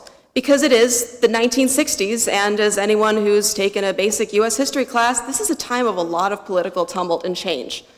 This right here is a newspaper article, Know Your Faith. It's one of the columns that they've got, question and answer, again from that same diocesan newspaper. This is an issue from 1970, and right up there in the corner, you can see that their question was, did the Second Vatican Council have anything to do with, say, about the women's liberation movement? So people are thinking, okay, how are these big changes in the church, so the Second Vatican Council being this big meeting, 1962 to 1965, where they're talking about how does the Catholic Church respond to a modern world? What does it have to do with my life, with the changes I'm seeing with my neighbors, with my community, in the news? Catholics want to know how to respond to this. One thing that's really important to note, though, is that Vatican II and all the writings, which I'll further discuss in this lecture, are really critical in this period. But there are changes in the 20th century happening before this. So these are some, I think, wonderful examples of Catholic art from the Vatican Museum's collection of modern and contemporary art. The one above is the vestments. That's actually one of Matisse's only religious pieces. And I just bring these up to show you, it's not like after 1965, boom, we got all this modernist abstraction. People are already starting to think about this beforehand and express it artistically. Here's a great quote from Thomas Merton, who was an American Trappist monk, and this is a 1946 diary entry, and I'd like to highlight that first sentence, where he writes, "One of the big problems for an architect in our time is that for 150 years, men have been building churches as if a church could not belong to our time." He's not saying there's anything wrong with the way that churches were built in the past, but why don't we think about the time we're living in right now and take a look at that architecture, see if there's the way that we can express our current ideas, our current feelings, emotions. And he even makes kind of the radical claim that if we only build churches as if they're from Rome, 1640, is it an implication of atheism, that God can only exist in that moment and not the one that we're living in right now, which feels really sticky and really messy? Well, this was the first design for the Newman Center, and it's very much responding to that kind of Mertonian idea, I'll say, about what if it did look like it was for our modern time. This right here was the first design by W. Ellis Preston, and it's an octagonal design that's got 2 stories, a big cross on top, much like the design that was ultimately chosen. You might not immediately think it looks like a church, but it does have a strong Catholic tie. So if you go to Rome or to places that have older Catholic architecture, you'll notice that the baptistries, which were the buildings where people were baptized before going into the main church and celebrating Mass, were actually often octagonal. If you think about the Christian belief that the world is created in 7 days, the 8th day is sort of our current covenant with God. Where are we right now? This, unfortunately, wasn't chosen simply because it was too expensive. The Catholic Church might nationwide, sort of worldwide, you think about the Vatican, oh, St. Peter's, it's so beautiful, it's so expensive. That money doesn't necessarily trickle down to the small parishes, and so they switched to a more affordable design. This one right here, the proposed Newman Center, which does go through, by Leon Fagnani, who was a local Wilmington architect. Interestingly and importantly, he doesn't actually have previous liturgical, ecclesiastical design experience. Instead, he's built apartment buildings and office buildings. He has created the doors for the cathedral, so I believe he was also Italian-American Catholic, so he's certainly steeped in that world, but it's not his main training. This design is chosen because it's more affordable, and it does still have some of those more modern elements that they're looking for, especially in a college setting where there's obviously a lot of young people and they want to look fresh and new and hip and cool and all of those things. You can decide for yourself if they were successful. As a reminder, this is what the church looks like before we dive into the rest of the presentation. As you can see, pretty much identical. It really hasn't had any major exterior changes since it was finished in the early 1970s. Now, before we head into the doors of the church, I want to call out one document. I mentioned I was going to talk about some of those Vatican II documents. There's over 2,000 pages of all of them, and I've helpfully laid out two of the main quotes that have come inspired by this. So this is Environment and Art in Catholic Worship from 1978, and this is a document created by the U.S. bishops, basically suggesting how might you build a church? How might you think about art? It's not canon law, meaning that you don't have to follow it. They're just some strong suggestions. And so one of these quotes here is that in all the symbols of the liturgy, nothing is more important than the assembly of believers. It's the people that we should be focusing on. And so remember how the oratory was really horizontally massed? It's supposed to be extending to the community.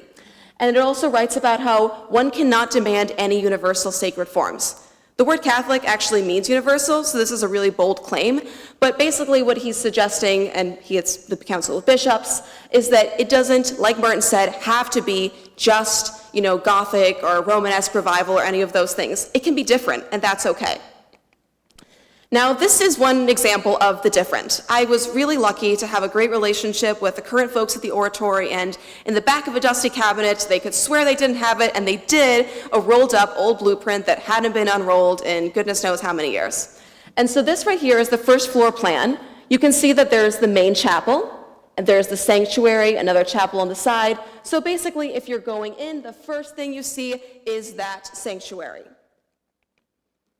But that's not quite what it looks like today. That image on the right, if you go in now, you're seeing this kind of blank cinder wall. You can see that there's some Stations of the Cross. Why would they change that? Well, the Catholic Church holds in Mass being ad orientem, facing east, facing towards Jerusalem. Again, you don't have to, but it's a really encouraged tradition.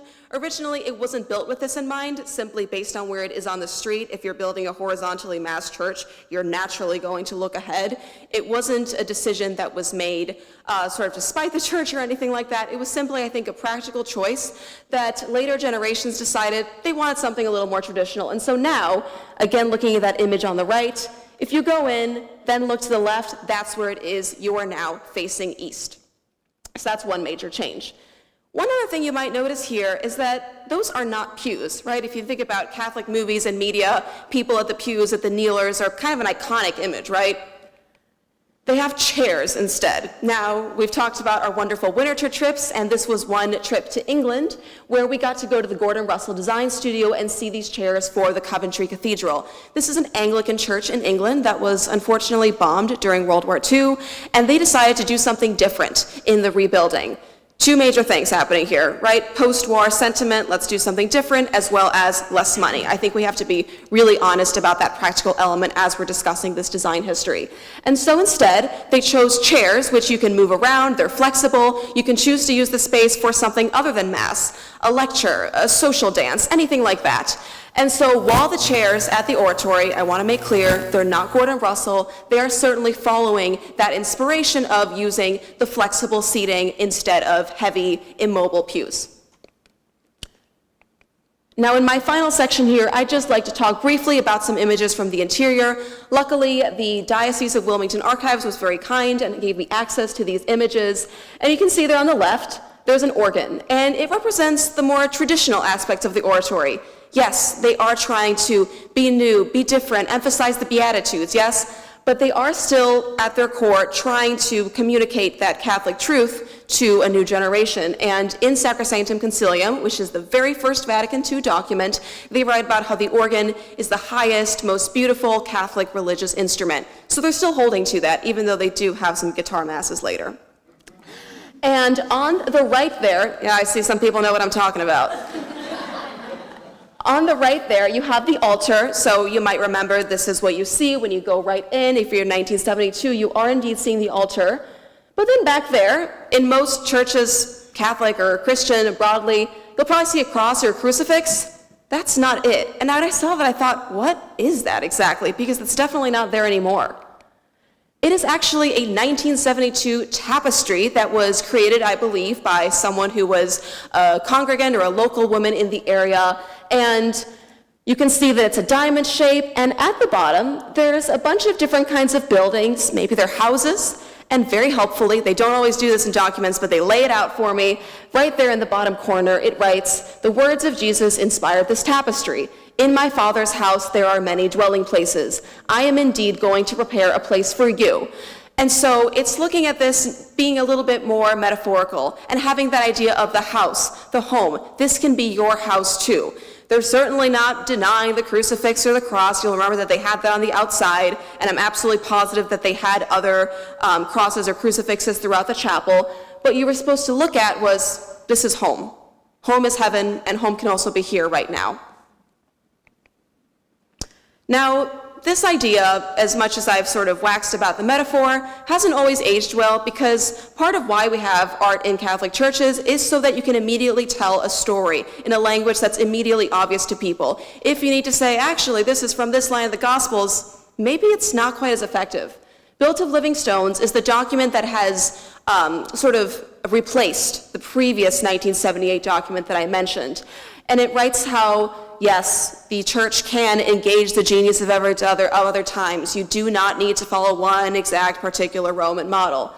But it also writes about how the church should be beautiful. And it's got this really subtle, I think, dig towards modernism, where it says that if the art is drawing too much attention to its shape, form, and texture, big part of modernist theory, then it is unworthy, because you're putting too much attention on why does it look like this, as opposed to I am happy to be here, I am going to be fulfilled being here.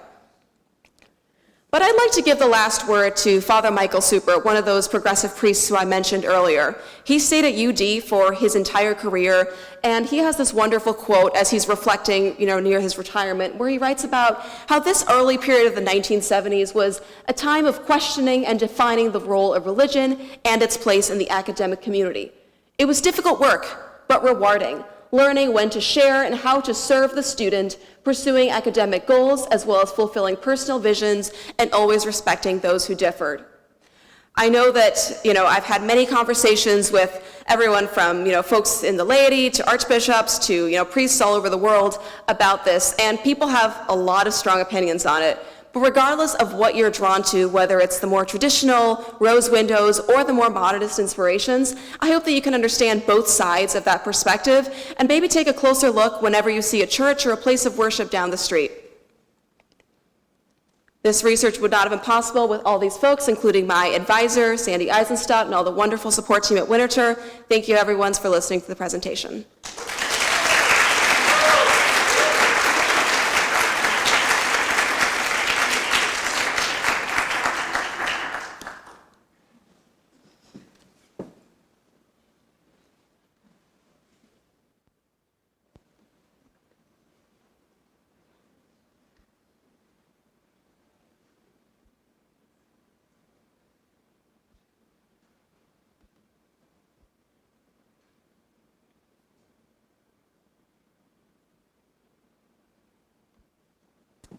Next up here, I'm delighted to introduce my colleague Anastasia Spicer.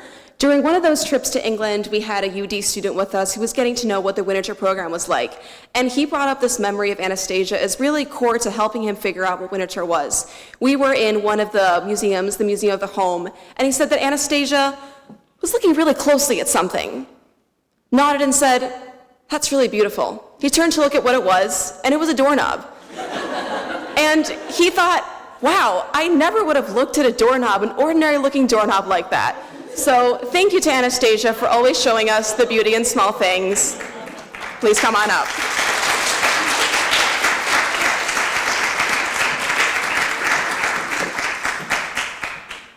Hi everyone, I'm so happy to be here. Thank you all so much for being here today. And thank you, Estrella, for I don't remember the doorknob, but I'm sure that it was amazing. Presenting research has been one of my favorite skills to develop in this program, so I really appreciate this opportunity to share my work with you today. So my thesis, Selling Education by the Yard, Looms for Technical Education at the Philadelphia Textile School, is about a particular style of hand loom used at the Philadelphia Textile School. The school was the first in the US to systematize education in textile design and manufacturing and remained unrivaled for over a decade. I focused on a specific tool central to that education, the educational hand loom pictured here. I'll begin by contextualizing the school and then focus on the loom itself. So the school opened in 1884 during a period when Philadelphia was a major hub of specialty textile production in the United States. The school offered hands-on training in spinning, weaving, and dyeing to prepare a predominantly white male student body for mid-level roles in textile mills as designers, managers, and salesmen. This was part of a national movement towards technical education, which emerged in response to the decline of the apprenticeship system. These institutions aimed to produce a managerial class that could understand the full scope of industrial production, not as narrow specialists, but as knowledgeable overseers. The Philadelphia Textile School was a department within the Pennsylvania Museum and School of Industrial Art, an institution founded in the wake of the 1876 Centennial Exhibition.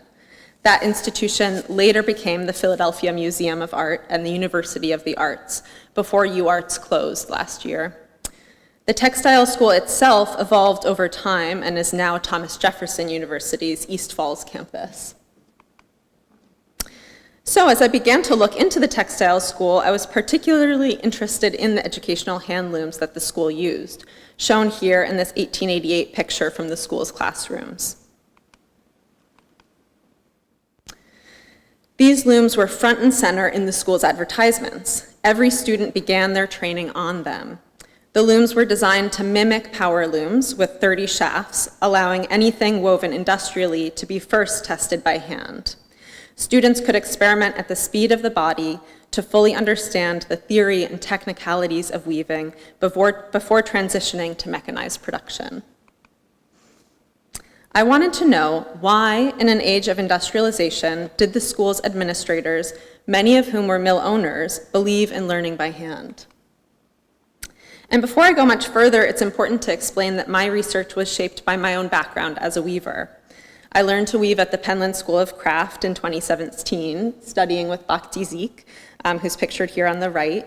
And Bhakti also taught at the Philadelphia Textile School in its modern iteration in the 1990s. So when I looked at photos like this one from 1898, I felt a strong familiarity with the classroom and with the processes. Rows of looms, students threading and weaving, some troubleshooting with clearly frustrated expressions at the right. I knew what that felt like. That familiarity deepened when I examined student notebooks in the Winterthur Library. The notation systems were almost identical to the ones I learned. On the left is a student's notebook from the 1890s, and on the right, Bhakti teaching a student with weaving software. The theory is basically unchanged. These parallels led me to a broader question. How did methods of industrial education shape the pedagogy of craft education in the 20th century? Most histories of craft education begin with early 20th century institutions like Black Mountain College or Penland, or in the late 19th century with the arts and crafts movement. But industrial education, which occurred in parallel to the arts and crafts movement, is rarely acknowledged as foundational to how we've come to learn by doing. My initial question was much too large to tackle in just 1 year, so I narrowed my focus to one object, the educational hand loom, at one school. And by understanding its role in late 19th century industrial education, I hope to better grasp how the legacy has been infused into the ways we learn how to make today. This inquiry was important to me because industrial education had an overtly capitalist focus. In contrast to romanticized histories of craft education in rural rolling hills of Appalachia, industrial schools like the Philadelphia Textile School were designed to grow American economic dominance, both domestically and abroad. Students were almost exclusively white men, many the sons of British, Scottish, and Irish Protestant immigrants, who made up the textile labor force in Philadelphia. At its peak, the city had over 900 textile firms, primarily in the three neighborhoods circled to the north here: Manayunk, Germantown, and Kensington. The Textile School, first located on Spring Garden Street in the pink circle, and later on the corner of Broad and Pine in the purple circle, was intentionally centrally located, accessible to men from all of the major textile centers in the city.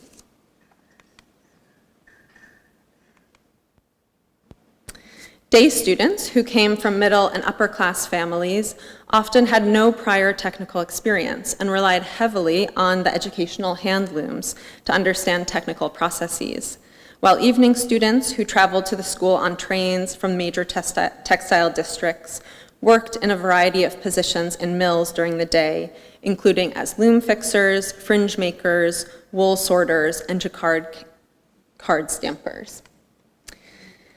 On the looms, students designed and analyzed cloth, tracked detailed cost breakdowns, and wove their own cloth samples. Through access to complex weave theory taught via practical experience, students at the school moved into positions of authority in mills from Rhode Island to Oregon. The school helped normalize a white male professional class, legitimized by their hands-on technical training with tools like the educational hand loom.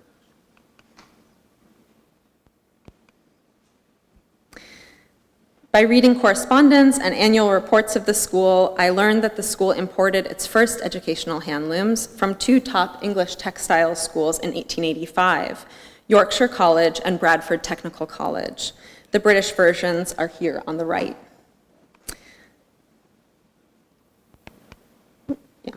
Thanks to support from Winterthur and the Decorative Arts Trust, I visited archives at both schools in England. And I even got the opportunity to weave on one of Yorkshire College's historic educational hand looms, which are today used for private weaving classes at a local arts center.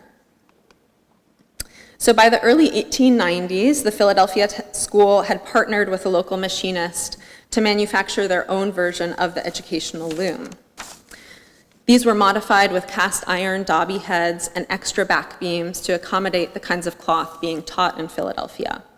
And by the late 1890s, the director of the Philadelphia Textile School had proprietary control over this loom design and was receiving requests to purchase them from textile schools that were opening in Massachusetts, South Carolina, and Georgia. Some of these looms, built over a century ago, are still in use at Thomas Jefferson University today. While their shafting mechanisms have been updated with computer-controlled dobby systems, the original loom frames built by Schwam and Ollinger in the late 19th century remain. I was amazed when Ann Wilson from Special Collections at Thomas Jefferson University showed me her student workbook from a 2019 class. The structure and content of her notes mirrored those from a notebook 100 years earlier. The weave structure they're learning here is identical. So ultimately, my research highlighted how tools like the educational hand loom, born of industrial goals, played a foundational role in shaping how we teach and learn textile practices today, not only for industrial production, but also in the context of contemporary craft. So I want to end by saying a huge thank you to my advisors, Catherine Dan Rober and Laura Johnson, who were amazing to work with, and to Ann Wilson and Sarah Slate, who made the archive accessible to me. Without their help, I wouldn't have been able to find a majority of the sources that I used.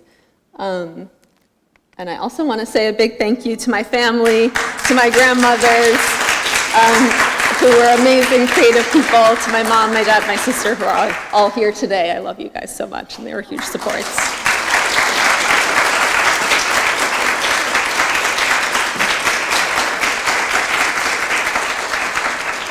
Okay. It's now a great honor and pleasure to introduce Lana Swindle. Anyone who has the opportunity to work with or get to know Lana immediately recognizes her grace, her generous spirit, I have to keep it together, and her thorough and deeply inquisitive approach to research. So I'm so grateful to know Lana both as a colleague and as a friend. So with that, Lana Swindle.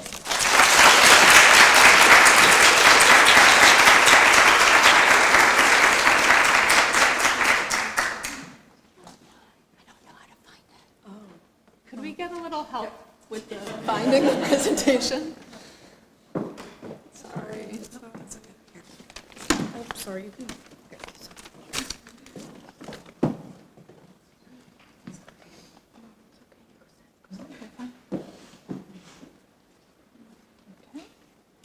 Okay, got it.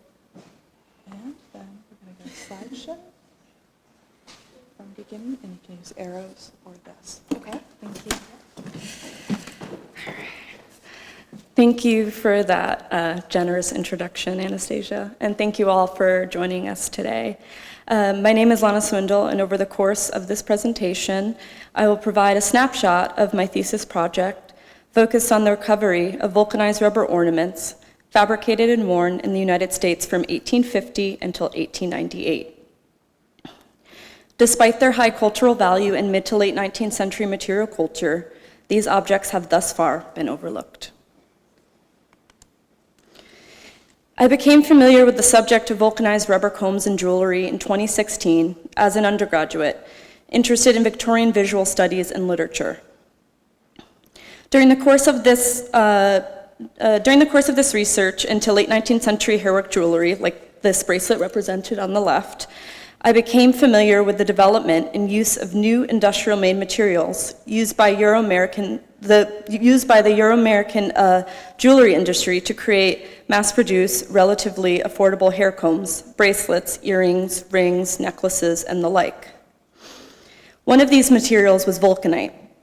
Vulcanite, or vulcanized rubber, is a substance made from natural rubbers treated with sulfur and artificial heat, and could be bent, die-stamped, and molded in variable styles and shapes. The survival of hair combs, like the one on the right, and the other hard rubber ornaments in private and public collections speak to the large number of these ornaments circulated. These objects beg the following questions. Where were companies sourcing natural rubbers, and who was involved in its extraction and processing? What companies were engaged in the production of ornaments, and who sought out this work? Where were they sold, and who did they reach? I returned to these questions formed many years back when choosing a thesis topic. I was aware of several surviving pieces in the holdings of historic New England. These pieces provided a rich foundation for my understanding of the vast materialities of hard rubber ornaments. I also became familiar with several hair combs and a hairpin in the collection of the Winterthur Museum, as well as a necklace and a bracelet preserved by the Butler Museum. To better understand the surviving pieces, I turned to textual and visual primary source materials, where I was able to build an eclectic archive of sources that retrace the cultural and material lives of vulcanized rubber combs and jewelry. Together and apart, these diverse sources affirm the significance of vulcanized rubber ornaments in the material culture of the mid to late 19th century. The breadth of materials I collected did not lend to the structure of a traditional thesis. Instead, as a recovery project, my thesis is an introductory guide providing readers with ways to address, find, study, and interpret vulcanized rubber ornaments. Furthermore, my project aims to prompt further research, reflection, and inquiry into these timely objects. While we do not have the time nor the bandwidth to walk through all the facets of my project, we can shift our attention to one of the objects I studied. For the remainder of our time together, we will look and think about a vulcanized rubber twist comb manufactured in the 1880s to guide us through its material origins, fabrication, sale, and use. During a period when long hair was expected to be worn up and styled, ornamental twist combs, like this example here, were worn to maintain twisted or coiled hairstyles. This black molded comb was one of over 20 styles of ornamental hair combs manufactured by the India Rubber Comb Company during the late 19th century. It is comprised of a molded beaded border of 20 bulbous semispheres supported by 12 graduated teeth. When worn, this comb creates a three-dimensional halo of ornament. Hundreds, if not thousands, of this style of comb were produced by the India Rubber Comb Company during the mid to late 19th century. The India Rubber Comb Company was one of 12 Euro-American rubber companies that engaged in the manufacture of ornamental rubber objects. From 1853 and 1898, the company held prominent retail and warehouse space in the jewelry district in Lower Manhattan, as well as a sprawling factory located in College Point, Queens. The reference to the term India Rubber in the company's name was strategic and sought to capitalize on the period association with natural rubbers exported from Brazil, Bolivia, Ecuador, Peru, and Venezuela. The reference to India was not the country, but the indigenous peoples who had for centuries processed natural latexes into practical and ornamental rubber objects that shaped their everyday lives. This hair comb and the others produced under this company call forth indigenous peoples and technologies that informed how black gold was tapped and processed for the Amazon rubber export industry.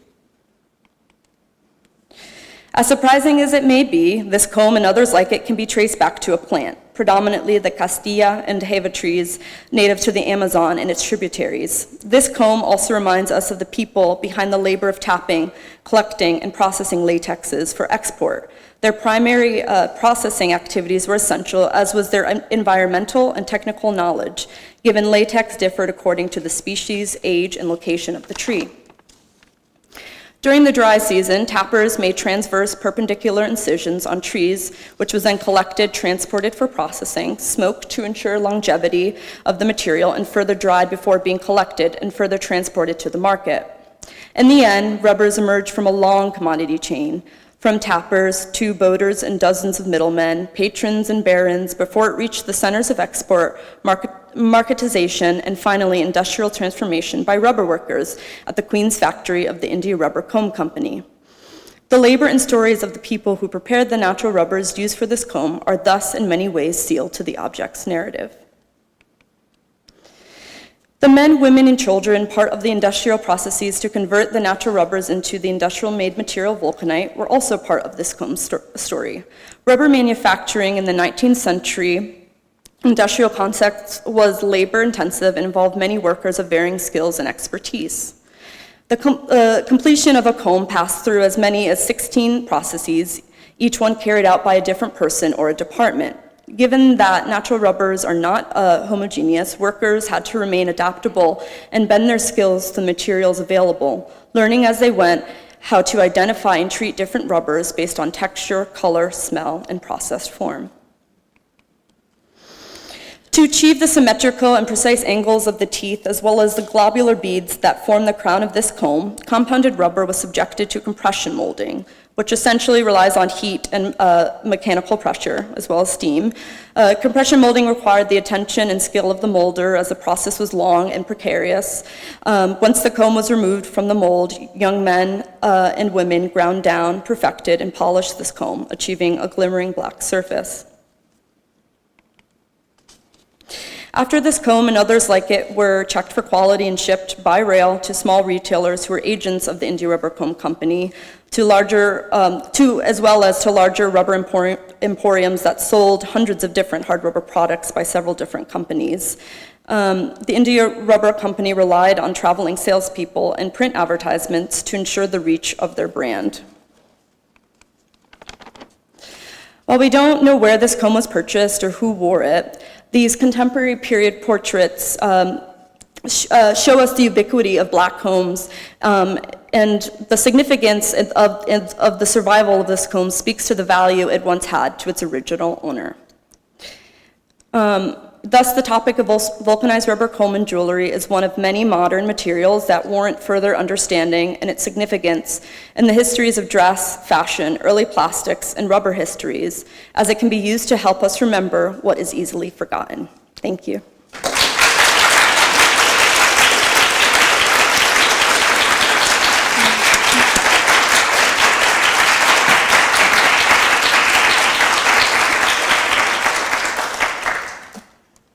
sorry, I forgot to do the acknowledgement. And I want to give a big thank you to my advisor, Jackie Killian. Thank you so much love for you and for Martin.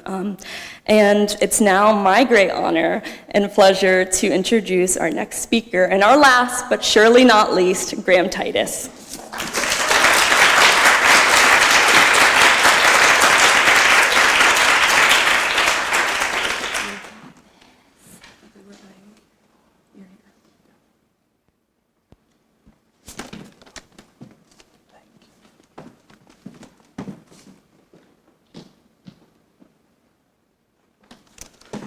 Thank you, Lana, for that lovely introduction, as always. You don't have to spend much time with me to hear me say that I love dishes. So it felt a little bit inevitable that my thesis project would focus on tableware. So I'm here today to talk about that project titled Whatever It Is, Serve It in Glass, Color, Gender, and Class in Pressed Glass Tableware from 1925 to 1945. Through this project, I hope to help fill a gap in scholarship on both American glass and working class material culture. Much of the information written about this tableware is intended for collectors, focusing on documenting patterns or determining resale value. Although this information is valuable for tracing companies and production dates, I wanted to understand more about why these objects became so ubiquitous, how consumers use them in the home, and why they fell from popular usage so quickly. During my research, I realized the history of this glass was inextricable from the creation of women as unique consumers, a process reaching a peak in the early 20th century. These objects became a window onto important changes in American society that still resonate today, especially gendered associations with consumerism, authenticity, and domesticity. Thanks to the guidance and suggestion of Catherine Dan Rober, I built my project around the idea of a joyous materialism, an approach to these objects that looks past the negative associations of mass production in order to emphasize women's agency in using them to craft identity and to express care and joy in the home. So you might be asking yourself, what is pressed glass? Even though there are only 2 factories today still pressing glass in the United States, I would bet that many of you are very familiar with these objects. This tableware has been produced, sold, and collected under a variety of names for nearly 200 years since the introduction of the glass press. This isn't an exhaustive list of terms, but highlights some of the most common names you might be familiar with, including carnival glass, depression glass, milk glass, and perhaps most famously Pyrex. Because there's a mix of period brand names, contemporary collectors' terms, and academic terms, I've chosen to keep it simple and refer to this entire class of goods as pressed glass. Based on my research for consumers in the late 19th and early 20th centuries, the most important distinction was made between blown or cut glass and pressed glass, rather than amongst the varieties of pressed glass we talk about today. The history of these objects has been complicated by revivals of pressed glass, especially in the 1960s and again in the 1980s, and many contemporary names contain a hint of dismissal. I think there's value in studying these objects and learning what they can tell us about lower-income Americans at the turn of the 20th century, so I choose a more neutral term to identify the class of goods by its production method to help us reframe how we think about them. The invention of the mechanical glass press represented one of the most significant changes in glassmaking since antiquity. Developed in the Boston area around 1825, industrial-scale, plunger-driven mechanical pressing transformed both American and global glass production. The press drastically reduced labor costs and changed the skills needed to produce the products. Although the experience needed to operate a glass press differed from those needed to blow glass, this was still a highly skilled labor. This distinction between an idealized artisan tradition and machine-aided production proves critical later in thinking about our relationship between craft and authenticity. The press emerged at the beginning of a period of widespread change in the American glass industry, all of which further increased capacity and decreased cost. Among them, glass production began to migrate inland from the mid-Atlantic coast to Appalachia and the Midwest in order to exploit cheaper fuel sources, especially coal and natural gas. The unique geology of the region provided a source of high-quality silica, an important ingredient in glassmaking. Several large infrastructure projects also opened the upper Ohio Valley to the rest of the nation, including new canals and railroads that knit together Pittsburgh, Lake Erie, Toledo, Cincinnati, and Wheeling, West Virginia, with major ports like Baltimore and New Orleans. Finally, a new formula for soda lime glass developed in 1864 in Wheeling provided a cheaper, lighter, more easily pressed alternative to lead glass then popular. Taken together, these innovations set the stage for a seismic shift in the cost, style, and forms of glass consumer goods. This profusion of glass began a glassification of lower-income Americans, thanks to Martin, implicating inexpensive pressed glass directly in the indoctrination of aspirational consumer groups into larger American value systems that emphasize tradition and history. At the turn of the 20th century, pressed glass mimicked expensive cut crystal, like the punch set shown here produced by Imperial Glass in Bel Air, Ohio around 1909. Although period sources document considerable consumer anxiety about being deceived by inexpensive, mechanically aided pressed glass, they also begin to reflect a measure of relief among some consumers, especially women who could ease the dual burdens of caring for soft, heavy, expensive cut lead crystal and the social pressures of elaborate late Victorian entertaining rituals. My thesis argues that this transformation of pressed glass in the minds of American women encouraged companies in the upper Ohio River Valley to respond to changing needs with innovative and distinctly modern tableware, allowing women to deploy glass and color in the home in new ways in the 1920s and 1930s. An important event that documents the changing approach to domestic decoration was the 1925 Paris Exposition, a watershed moment for the introduction of new, modern ideas encouraging both artistry alongside mass production. The American tableware industry's reaction to the exposition came on two fronts. The first required the industry to create consumer demand for the new aesthetic. Several design movements emerged from Europe during the years immediately preceding and following the fair, including Art Deco, Streamline, Modernism, and the Bauhaus School. Alongside a touring exhibition of objects from the fair that included pressed glass, produced by French firm Layette, museums and department stores mounted exhibitions of modern design in staged rooms showcasing the future of American homes. These cultural and commercial institutions introduced consumers to the new styles, materials, and forms emerging in the years following the Paris Exposition, influencing consumer taste for and acceptance of mass-produced goods in the home. The second part of the industry's response allowed them to moderate the most jarring currents of modernism, embodied in Le Corbusier's starkly modern concrete and glass pavilion at the Paris Exposition. These companies needed to draw inspiration from the machine age, but also make it legible to consumers who had most recently been purchasing imitations of cut glass, a style rooted firmly in the preceding century. The industry accomplished this task by embracing the emerging field of industrial design, with prolific designers like George Sakier at Fostoria Glass in Moundsville, West Virginia, and Reuben Haley at Consolidated Glass and Lamp Company in Coraopolis, Pennsylvania, introducing modern, colorful, mass-produced pressed tableware sets like the examples shown here. These designers created products as varied as appliances, tableware, and plumbing fixtures, but their work translated a philosophical approach to machines as both tool and inspiration into inexpensive and approachable consumer goods, helping to bridge the gap between the highly ornamental work of Layette and the minimalist and modern design of Le Corbusier. As industrial output changed, lower-income women increasingly deployed a unique aesthetic language and use for both glass and color in their homes, challenging conceptions of good design and taste originating with wealthy consumers. As one Pittsburgh plate glass booklet from 1936 put it, imagination becomes reality in the home with the use of two dependable and inexpensive mediums, paint and glass. This part of my thesis draws on consumer advertising, shelter magazines, and an abundance of material culture evidence to demonstrate how glass and paint manufacturers responded to diverse market demands among non-elite consumers for color in their homes. Companies like Fostoria and Heisey Glass in Newark, Ohio, positioned their products at the intersection of modernity and tradition, creating forms that spoke to changing American dining practices and domestic spaces, while exploiting the new field of color psychology to convince women that household labor could be easier and perhaps even fun if performed in a beautiful space. These women readily took up color and glass in the home, seeing innovations like colorful glass wall tile to make cleaning easier while bringing a certain joy into a workspace. The housewares industry and shelter magazines both positioned color and glass as tools that could alleviate drudgery, allowing women to express satisfaction, comfort, and joy in their kitchens and dining rooms.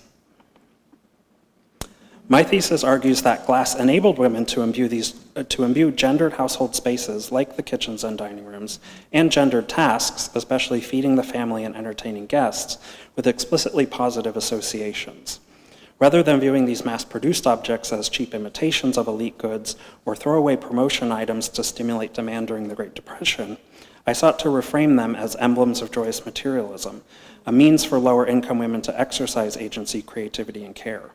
For example, the 1920s witnessed a proliferation of packed and processed food, particularly among lower-income households emerging from wartime rationing. The subsequent decade would bring further disruption to American food systems during the Depression, forcing many families to return to austerity on the table. But the rhetoric around glass tableware, like the examples shown here, advanced it as a powerful tool to counteract the limitations of modest meals. Shelter magazines and advice books in the late 1920s and throughout the 1930s are filled with examples of tables set entirely in colorful pressed glass, described in an almost mythical language. One article claimed colorful glass could disguise the healthful qualities of cut fruit, making a modest canned good appear to be a decadent dessert. Because this glass was so cheap, about half the cost of comparable ceramic dishes in the early 1930s, one advice column suggested a woman should own multiple sets, one to coordinate with her kitchen cabinets and another her favorite party dress. In this way, color and glass restored a measure of joy to even the thriftiest tables, its visual pleasure offering what one advertisement called, quote, gaiety tempered with good taste at surprisingly little expense. However, this era of multicolored table settings ended nearly as quickly as it began. My project concludes with the collapse of demand for colorful pressed tableware in the United States by the onset of World War II, examining how market forces created gendered narratives for glass tableware and its socially appropriate uses. I argue that post-war male consumers rejected color and mechanical production due to the explicit associations glass companies had worked so hard to forge between pressed glass, color, and female consumers. Colorless and cut glass made a return, with language emphasizing its whiteness, heterosexuality, and maleness, often by using the image of the glass blower, placed in opposition to the worker at the glass press as an emblem of all three. I hope my analysis illuminates broader themes about gender, class, and consumer culture in early 20th century America, while offering a new perspective on how mass-produced objects served as tools for individual expression and identity formation. Studying these mass-produced objects offers valuable insight into how working and middle-class women deployed material and color to craft domestic identities, mediate their relationship with household labor, embody personality and emotion in the kitchen, and sometimes just to have fun. Thank you.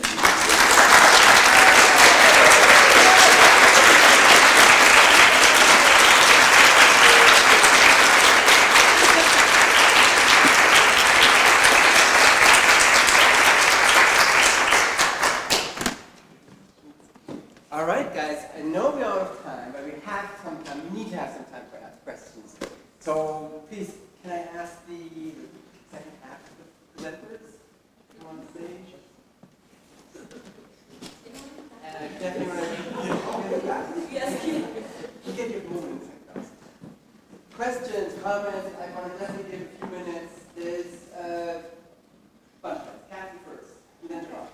My question is for Lana. There's an advertisement for the types of combs, and one said ridding comb, R-I-D-D-I-N-G. Can you elaborate on what that comb is for? I think that was specifically, oh, sorry. And the question was, so in the back, it was the spelling or the wording for this kind of comb, ridding comb. I think it was supposed to just be riding comb, riding as in like riding a horse, which is just kind of hard to explain. It's just a smaller type of comb. Essentially, it was supposed to stay on your head and to be able, yeah, that's all. Mm-hmm.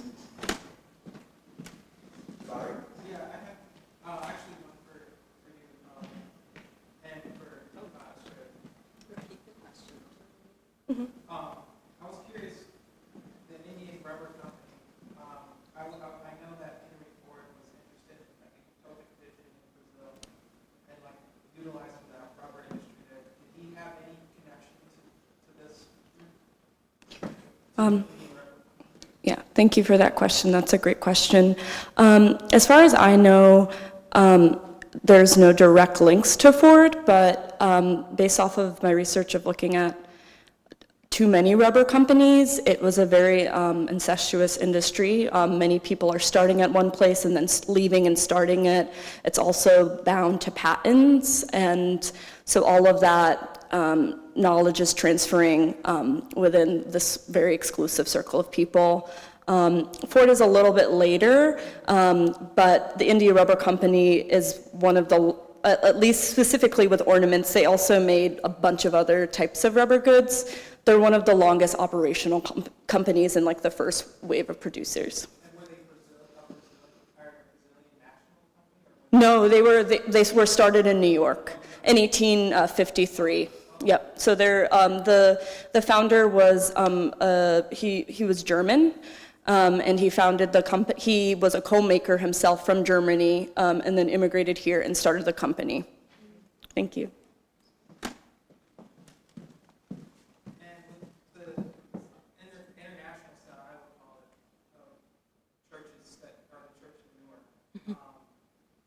Sacred geometry, does that equal sacred form, or is it like what the golden ratio? What was the idea behind? Okay, so, yeah.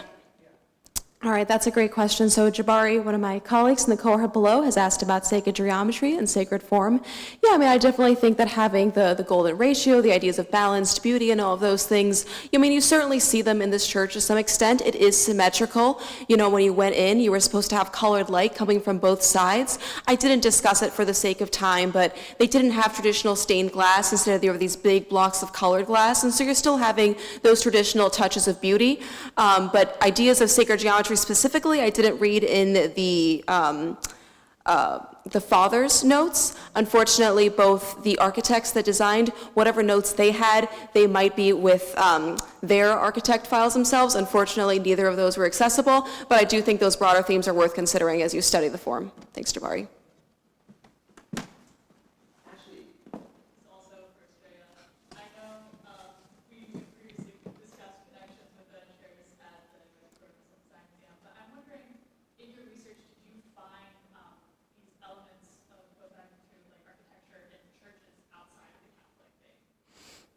Yeah, definitely. So the Valparaiso Church, I believe you're the alum. It's Lutheran or of a Lutheran background. So the Coventry Cathedral chairs that I mentioned, the ones that I looked really happy to be sitting on in England, they have Valparaiso, which is a university in Indiana, has a similar design that they commissioned more recently. And the ones in Coventry are Anglican. And so yes, we're absolutely seeing other Christian denominations have a conversation about this. And actually, that is one criticism that some people have of post-Vatican II churches, the idea of, because there's the loss of specific Catholic ornamentation and real emphasis on showing all the lives of the saints, that at a passing glance you might think that it's a Protestant and evangelical church. Eleanor. Hi. Thank you. Great presentations across the board. But I have a question for Graham. I'm curious, when you're seeing the gender dimension in some of these pressed glass objects, is that something that you also find coming through in museum interpretation? And if so, what does that look like? That's a great question. It's difficult to say, I would say, because most of the press glass I was looking at doesn't end up in a lot of museum collections. There's a few smaller, really specific museums in West Virginia that collect this kind of press glass because it was coming out of the region, but it tends to, a museum like Corning, for instance, the largest museum of glass, tends to sort of privilege more of the art glass. I think a larger part of my thesis I couldn't explore in this presentation is the sort of narrative of the male artist that comes along with Tiffany Studios, or Frederick Carter at Steuben, or even Layette, that sort of privileges this idea of creation and the artist over the product they're creating. So I think it feeds into the sort of larger narrative about what is authentic and what is craft versus what is this mass-produced product. And it probably influences collecting practice more than interpretation.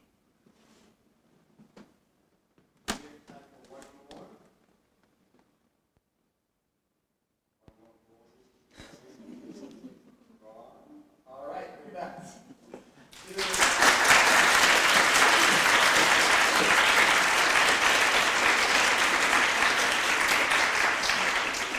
Next up will be Jackie, who will introduce the society.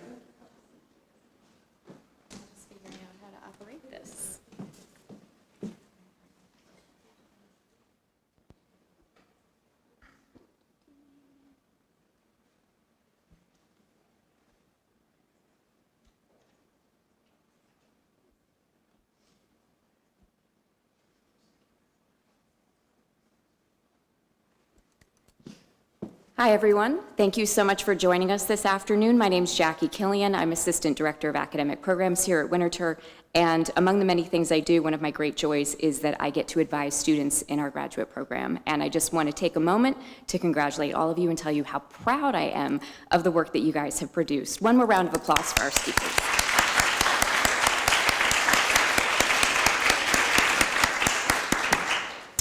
One of the other wonderful things that I get to do is I get to represent our alumni organization that is responsible for supporting graduates of both of the graduate programs here at Winterthur throughout your careers. And I'm gratified to represent our president, Stephen O'Banion, and fellow board members in extending our warmest congratulations to each of you. And this is an opportunity to tell you a little bit about what to expect over the course of your time as an alumnus. There's a quote that's been used in a variety of places, but I know it from the movie Buckaroo Banzai. Wherever you go, there you are. Well, in our case, it's more like wherever you go, there we are. Because people often refer to us as the Winterthur Mafia, and with good reason.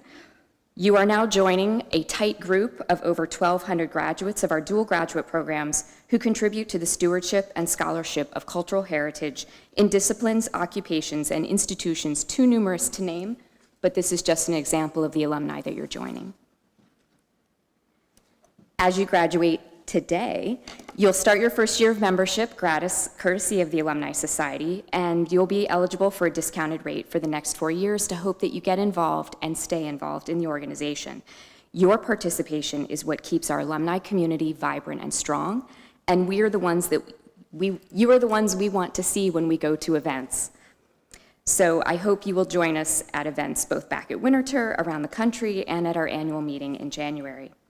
We hope that you'll give a talk about your work to fellow alums or participate in a job panel.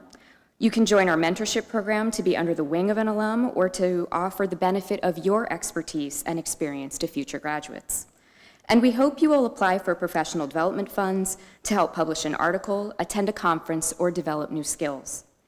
These are some of the significant ways that we as your alumni organization support you as you grow, not just in your profession, but as a person. This is a group that stays with you for life. Oh, sorry. There we go.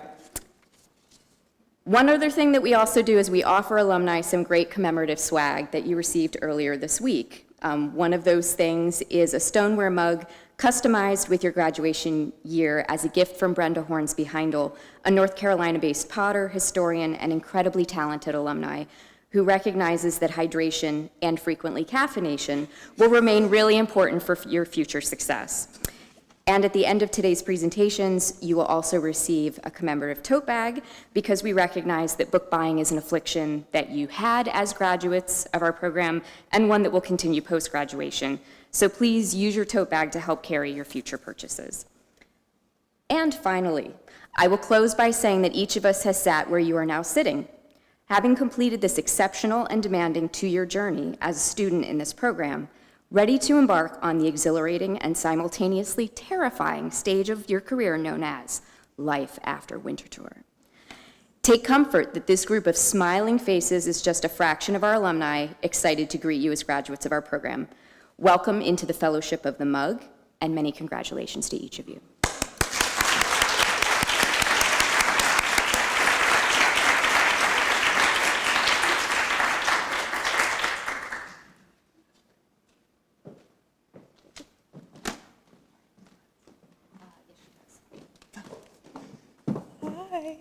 I am very thrilled to introduce our next speaker, who I cannot remember exactly when I first met, but it must have been sometime when I was back here at Winterthur and Laura was in the program here.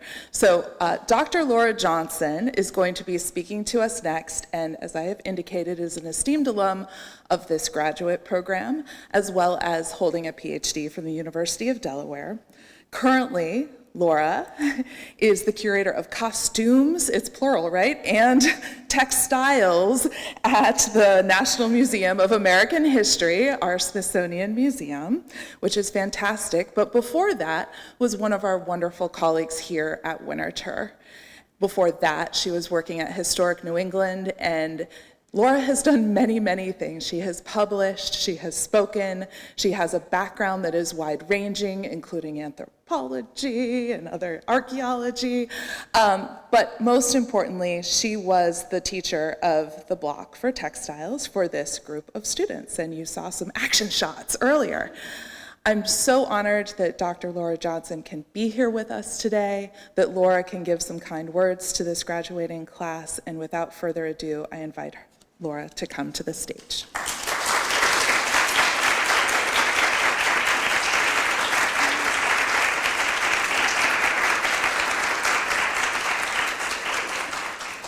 It's doing it again. Okay. Is it doing it again? Here, we got to get it back on this screen.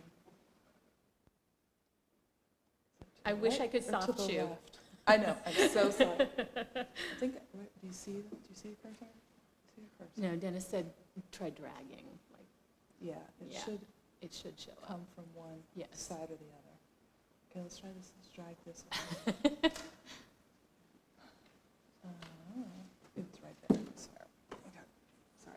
No, all good. Okay, there we go, got it. Got it. Huzzah. Oh, yes. Okay, close out those, close out that. I'm down here. And you are right Yeah. there.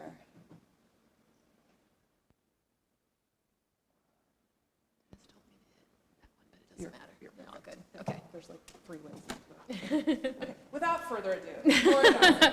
And now my laptop is frozen. Okay. Whew. Okay, trying not to cry.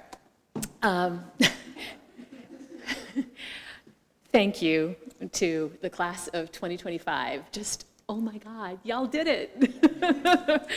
For the invitation to be here with you today. It's truly an honor to share this moment with you. I was actually a student of Jim Curtis, so thinking about giving the Jim Curtis lecture is just more than a little intimidating and overwhelming. But and he was also just so kind. I know he would be like, pfft.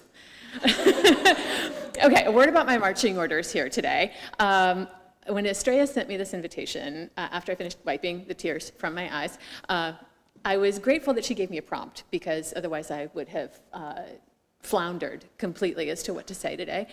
I was asked to share with you some of my experiences and some advice. So just to add to another layer to the cake of this oh my goodness, cake, to think that you were the last class I taught here. We've talked about this a couple of times already today, but it blows my mind that back in, not so long ago, the 2023, I was flummoxing all of you with miniature looms, hand spinning, and cross stitch. I think someone learned to do their first button. I thought that was you, Katie. And learning to look closely, or at least look good while being photographed looking closely. We all learned that as 1 or 2 students pretty early on. When we discovered the joys of carpets, one carpet in particular that you've heard about today, and waistcoats, and the hard work of training one's eyes and hands and minds. It was such a joy to learn alongside all of you. For those of you who know me, you know that I couldn't get very far into this without Linda, and this is one of her favorite quotes that I heard often. When I returned to Winterthur for the first time as a curator, I wanted to absorb all of her wisdom, all of her knowledge, just give it to me. And that was before I knew how little time I would actually have with her. I asked Linda what her proudest achievement was, and this was from a woman whose career spanned decades, continents, 2 different fields. She'd written books and articles and done exhibitions and consulted on presidential tents and South Asian palampors. The woman could do everything. And I asked her of all of those what she considered her greatest accomplishment to be, or her greatest achievement, and she said it was her work with the students, period, of what she was most proud. And I see why, and I completely agree. For all of you in the audience, and we're going to stay with Linda for a second, for all of you in the audience, for obvious reasons, who probably heard her say this, I'll just leave it up here for a little bit of eternal wisdom while I continue to digress for a moment. So Linda was funny and she was wise. And I feel a bit of imposter syndrome up here, I have to tell you. I always did. But you all asked me for some advice, and I'm always a bit loath to give it because it always feels fake. You know, you're standing up here and you're like, oh, just enough. But I can share a few of the things that I've learned along the way. I've endured many of these speeches. I think I've told a couple of you all of this, couple of you this already. Words are good, Laura. They often tend to be teetering somewhere between insipid and inane, sententious to insulting. We're going to try and avoid all of those things as much as possible. So here goes. Here's the first one. If you want to accomplish anything in this world, remember the people around you right now. And I see you nodding, so you know this already. I'm not telling you anything you don't know. These are your peers, they're your future colleagues, collaborators, possible employers, certainly editors, critics, and obviously friends. Almost all of the good things in my career have come because of Winterthur, and I'm not exaggerating here. My first article, published in Winterthur Portfolio, from my thesis here at Winterthur. My first real invitation to speak at a symposium, and I don't mean the ones that I was hustling myself, but I mean when I was actually asked to come speak somewhere, was my classmate who was holding a symposium at Bard, and she invited me there. My first book chapter, the result of that same classmate and that same symposium. My first job after graduate school, working for 2 Winterthur grads. 2 of the small exhibitions I curated here were in collaboration with multiple colleagues who were former classmates and teachers, both. I remember sitting at a party on graduation day where you're going to be in a couple of hours, and a classmate asked me if I thought I would use anything I had learned while I was here. She's going to remain nameless. And this is embarrassing true confessions moment for you. All puffed up with the hubris of someone newly accepted into a doctoral program, I was convinced that I would have an academic career and, leave this behind. So I said, probably not that much. I seriously want to walk up and cuff that kid, and yes, I was almost 30, just cuff her on the back of the head. Because to this day, I use what I learned here constantly, every single day. Even if it may not seem like it, even if you're planning a career path that seems like a right turn, or maybe it's on a different map entirely, especially in today's scary climate, I assure you, you will. When I first learned about Winterthur, I was intrigued, but frankly skeptical. I wasn't sure that a place like that would be for me. I also had only the vaguest notion of what it actually was. I couldn't believe it when I made it to interview weekend. They flew me out here. Who does that? Who has the money to do that? I didn't know anyone who had graduated from this place. So I had no idea what to expect. I had 2 suits, the first time I'd been in a suit in more than 10 years, that I'd bought specially for that weekend because I spent 10 years in jean shorts and a t-shirt. And I spent the next 48 hours quietly sweating my way through those 2 suits. But I looked around, and I was nearly 10 years older than almost everyone there. There's one person who was my age, and they'll remain nameless. But I was a pre-contact archaeologist with pretensions of grandeur. What the heck was I doing here? But the tours, the garden, the camaraderie that I was, even though we were all sort of jockeying and watching one another in that horrible lunchroom, I also was thinking, these are amazing people, and look what they're already doing, and could I actually sit down and have conversations with them about stuff? Wow. So I found myself wanting it more and more with every moment, and actually hoping that they might actually tell me I'd gotten it. Not only because it was an unprecedented opportunity, but I also found myself wondering if maybe there was a possible way that I could help shift the narrative just a little bit. I mean, I was already thinking about that as I was walking through those halls and hearing how people spoke about this place. But I didn't have the words for it at the time, but I was already thinking about it. I will tell you that I felt like a perpetual beginner the entire time I was here. Recognizing only after the fact that that's actually a good thing. But at the time I thought, what am I doing wrong? I don't understand. Everybody else seems to be up here and I'm way down here. I don't know what decorative arts are. So a constant beginner, student and then later curator alike. I think this place puts something in the water to make you feel that way. Maybe not everyone did, but I definitely did. And it was also really frustrating because I considered myself a fairly accomplished professional, and I laugh at myself for saying that. But it was also exhilarating to feel that way, to feel this constant sense of discovery. And like every time that you were climbing, what was it, the hill of what? Yeah. Every time you were climbing one of those, that you were personally accomplishing something. That's an amazing feeling. So, as some of you know, I ended up writing a thesis that was both classically Winterthur and also completely outside the box. It was a comparative analysis of the indigenous trade account books of William Penn's provincial secretary, James Logan, that's the rather stern-looking gentleman there in the wig, with the archaeological remains of one of the towns where his traders worked, resulting in a detailed description of how indigenous Conestogas, Delawares, and other groups used European textiles to fashion their identities. I had a marvelous time working with Joy and the conservators, analyzing the many textiles preserved at the site. I conducted data analysis of thousands of entries to show that textiles mattered more than just about anything else, and that was before I was biased.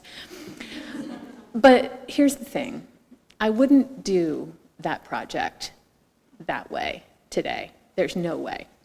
Primarily because I'm embarrassed to admit that I didn't consult a single indigenous person while working on it. Again, true confessions time. I am embarrassed to admit that, but in all honesty, these are the learning curves we're on. And even more problematically, it utilized funerary goods as evidence. And knowing now all the harm that that does and can do to indigenous peoples, how offensive it is, I honestly would like to redo the entire project. And work with collaborators to think about new ways to understand the important role that textiles played in this world at this time, but without doing the harm that I did.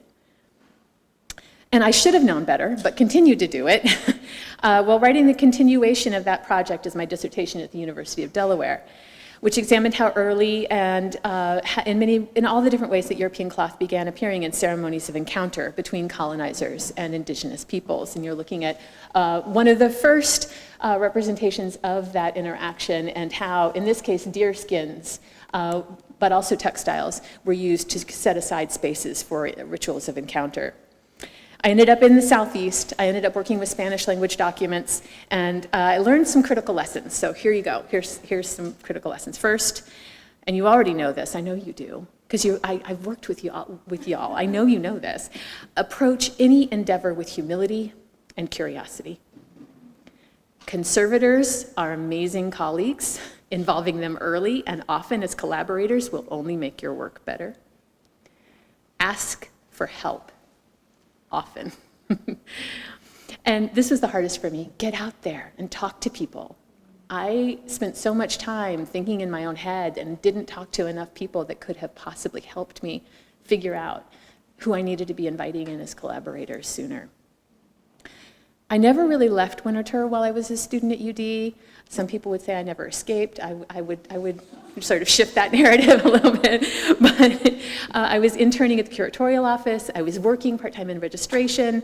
And I learned the real work of museum professionals by watching them in action. You know, it's an entirely different thing when you sit down and see what curators do every day as opposed to what we think they do. And I know you all know this. I have to admit, I still haven't figured out if I'm an academic or a curator or if that distinction really matters, because I think we're all both, fundamentally. It's just not everyone recognizes that, especially not all museums and not all institutions. I knew I wanted to do rigorous research. I knew I wanted to publish, but I also just wanted to tell stories with stuff. My first job out of grad school, as Catherine mentioned, was just about perfect in every possible way. I became a curator at Historic New England, and helping care for 37 house museums, and I know you all toured the Eustis Estate. I saw the pictures, and you were at Beauport, so you know how incredible those houses are.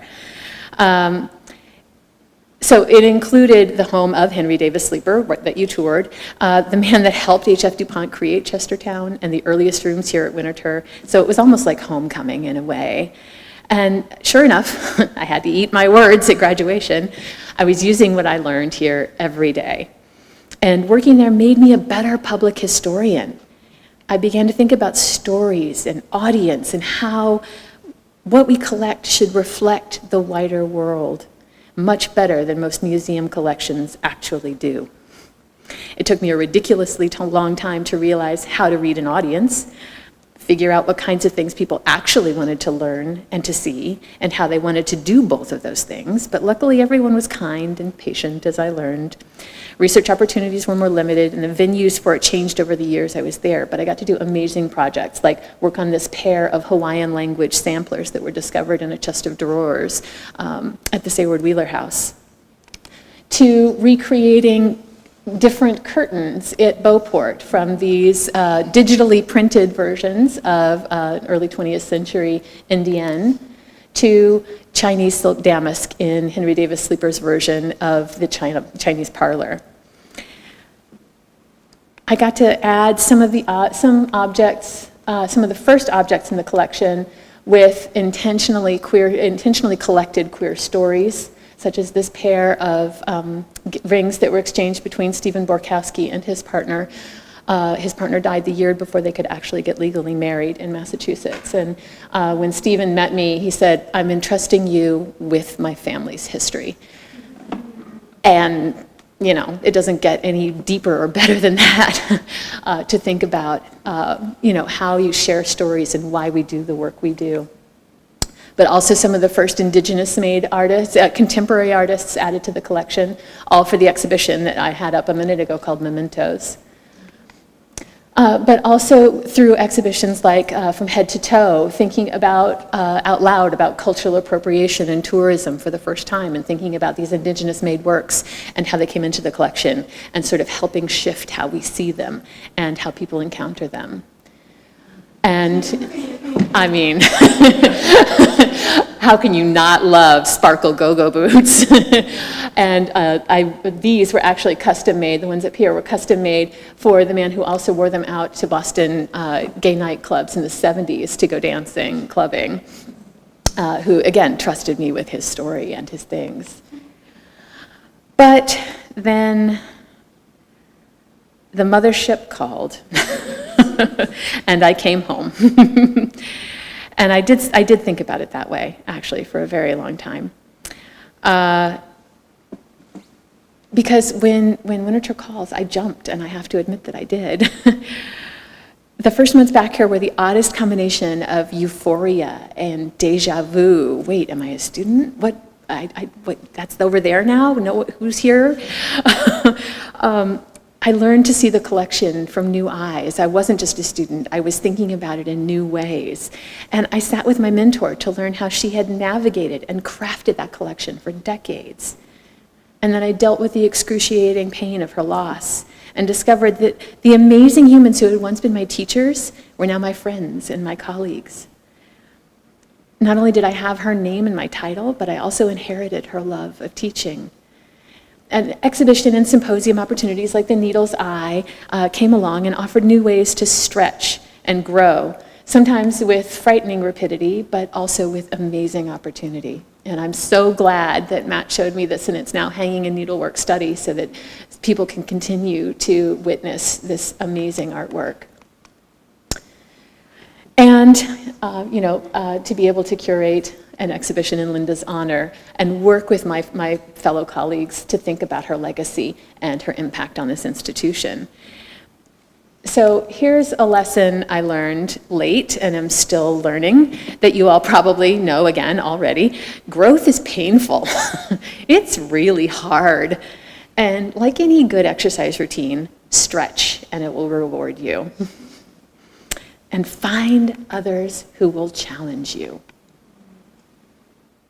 So you're looking at installation photos from the Needle's Eye, which was such a joy to work on and involved contemporary loans of contemporary artwork, and a gift from a a fellow colleague and curator here, that are still top 10 favorite objects of all time, are these much mended underpants, and the genius of Heather and the conservation team to mount them this way.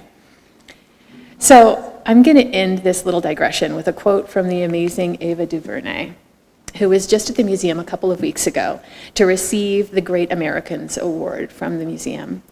And you can watch the entire ceremony on YouTube. It's fire. I highly recommend it. This is just one excerpt from it. And so with her words spilling over us like the water she conjures, I think I should segue a little bit into some of the this year, because I hear you might be interested in that a little. And again, it honestly feels a little weird, but I'm going with it. I should leave it with a few notes. I'm a historian to the end, and I'm a sucker for a good footnote, caveat, or embedded clause. So first of all, the National Museum of American History has a part of its mission statement that we will tell difficult stories. And I quote, because easy history is boring. How can you not want to work at a place that says that?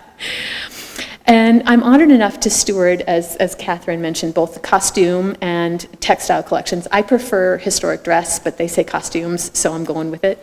This used to be a department of 9 people. There are more than 100,000 objects in this collection.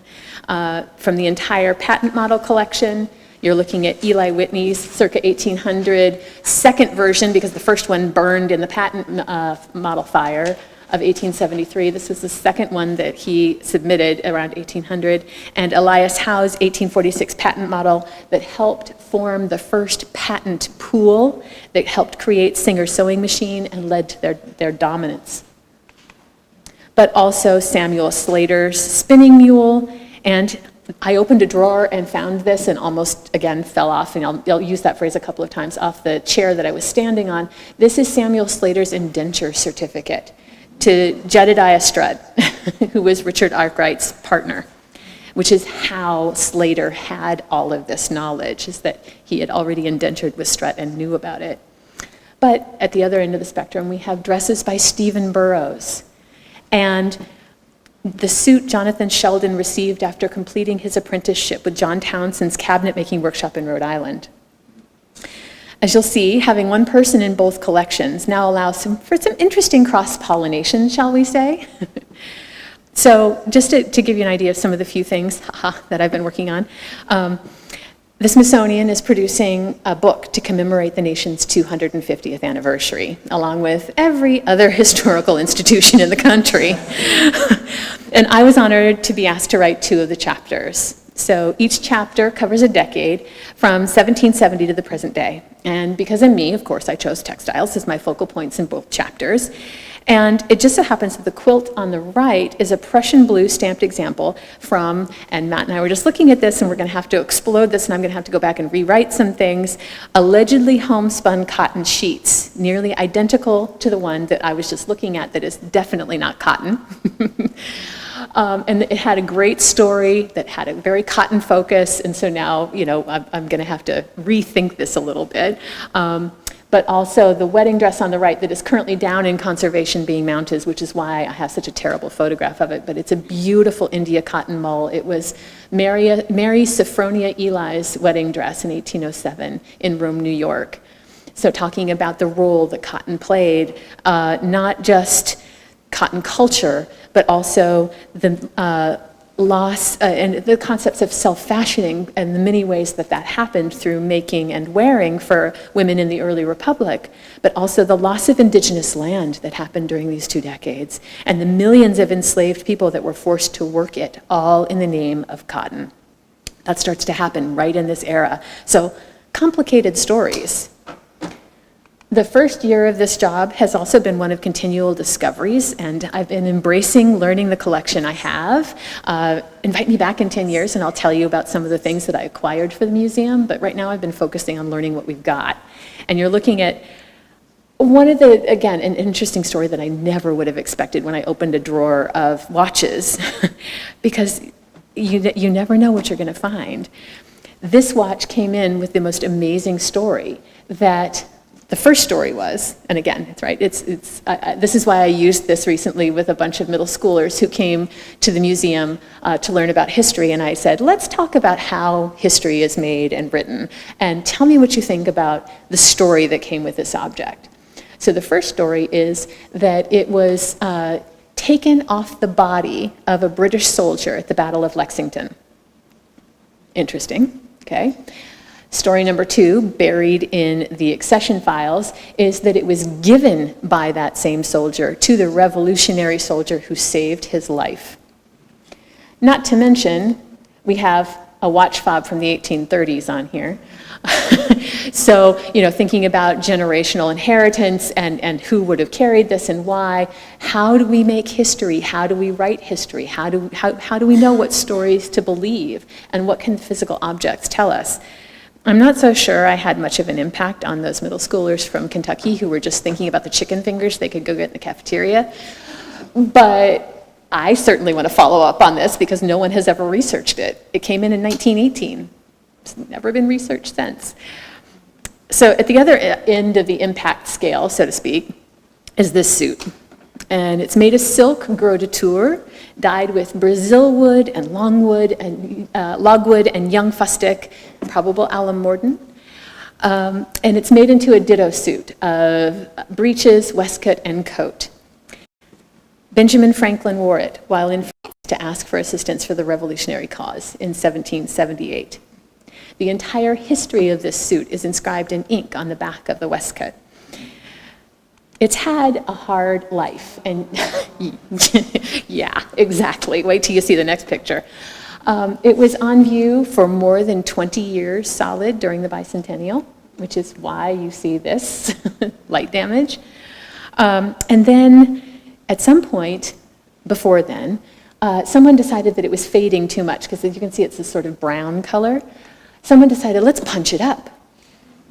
So they added an aniline dye called CI acid red 88. What could possibly go wrong? And then, some point much more recently, probably around the bicentennial, it was dry cleaned. Gasp you might, gasp you should. See the pair of white gloves down here in the corner? It's a little hard to see, but that's actually a white glove with red fingertips. The dye is crocking actively, and I am actively resisting numerous calls for its exhibition because it's the semi-sesquicentennial, and trying to find a way to have a reproduction gros de tour woven for recreation of this national treasure, because there are so few objects that survive associated with Franklin directly. Changing gears completely, one of the projects that I'm most excited about and humbled by is what we're tentatively calling the Ancestors Project. So in the National Quilt Collection, there are more than a dozen quilts and coverlets by Black makers, many of them enslaved at some point in their lives. In some cases, like Betty West, we know not only the names of the children for whom she made this crib quilt, but we also have her full name and this extraordinary image. You can see one of the babies that she cared for sitting on her lap that gave the crib quilt and made sure that, to their credit, that we had not only her name but her image. Some quilts are the subject of active research in order to reattribute them to Black makers, and that's what's going on with this one on the left here. This quilt is nearly identical to one at the Metropolitan Museum of Art that is attributed to Ellen Morton Littlejohn and Margaret Morton Bibb. And it was an undergraduate student researching objects by Black makers online who made the connection between the Met's quilt and ours, who was attributed to the enslaved woman, to the enslaver of those women. So I'm currently as part of a collaborative working with curators at the Smithsonian American Art Museum and the National Museum of African American History and Culture to research these women and their lives and hopefully reattribute this quilt soon. So look for more about this. It will be going on view hopefully as a loan in an upcoming exhibition at the Art Museum.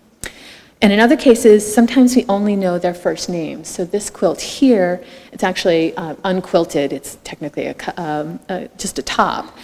We know was made by 16-year-old Anne, who was enslaved on the Womack plantation in Virginia. And in some cases, we only know the plantation. And thanks to Matt, we can actually do that with coverlets as well, because I'm sure it was your cataloging that helped make some of that happen. And in some cases, there's Harriet Powers. And her Bible quilt. And this is an acknowledged national treasure because Harriet she made 7 quilts total in her life, and she was a self-promoter. And she brought this herself to put on an exhibit in Georgia at the Cotton Exhibition. And it was a white woman who offered to purchase it, and Harriet later found her and actually allowed that to happen because she needed the money. Only she asked for $10, and Jenny told her, "I can give you $5." And I think they were in such dire straits that she went back to her husband and talked about it, and he said, "You should take it." And so she agreed. And on the one hand, it's astonishing, and on the other hand, thank goodness, because it survives. But Jenny herself kept it, took down all of it. Harriet insisted that she take down the stories with each panel of the quilt. It's just an amazing object. And in this case, we're so lucky because descendants have found us. And they have contacted me and asked to come and see this quilt.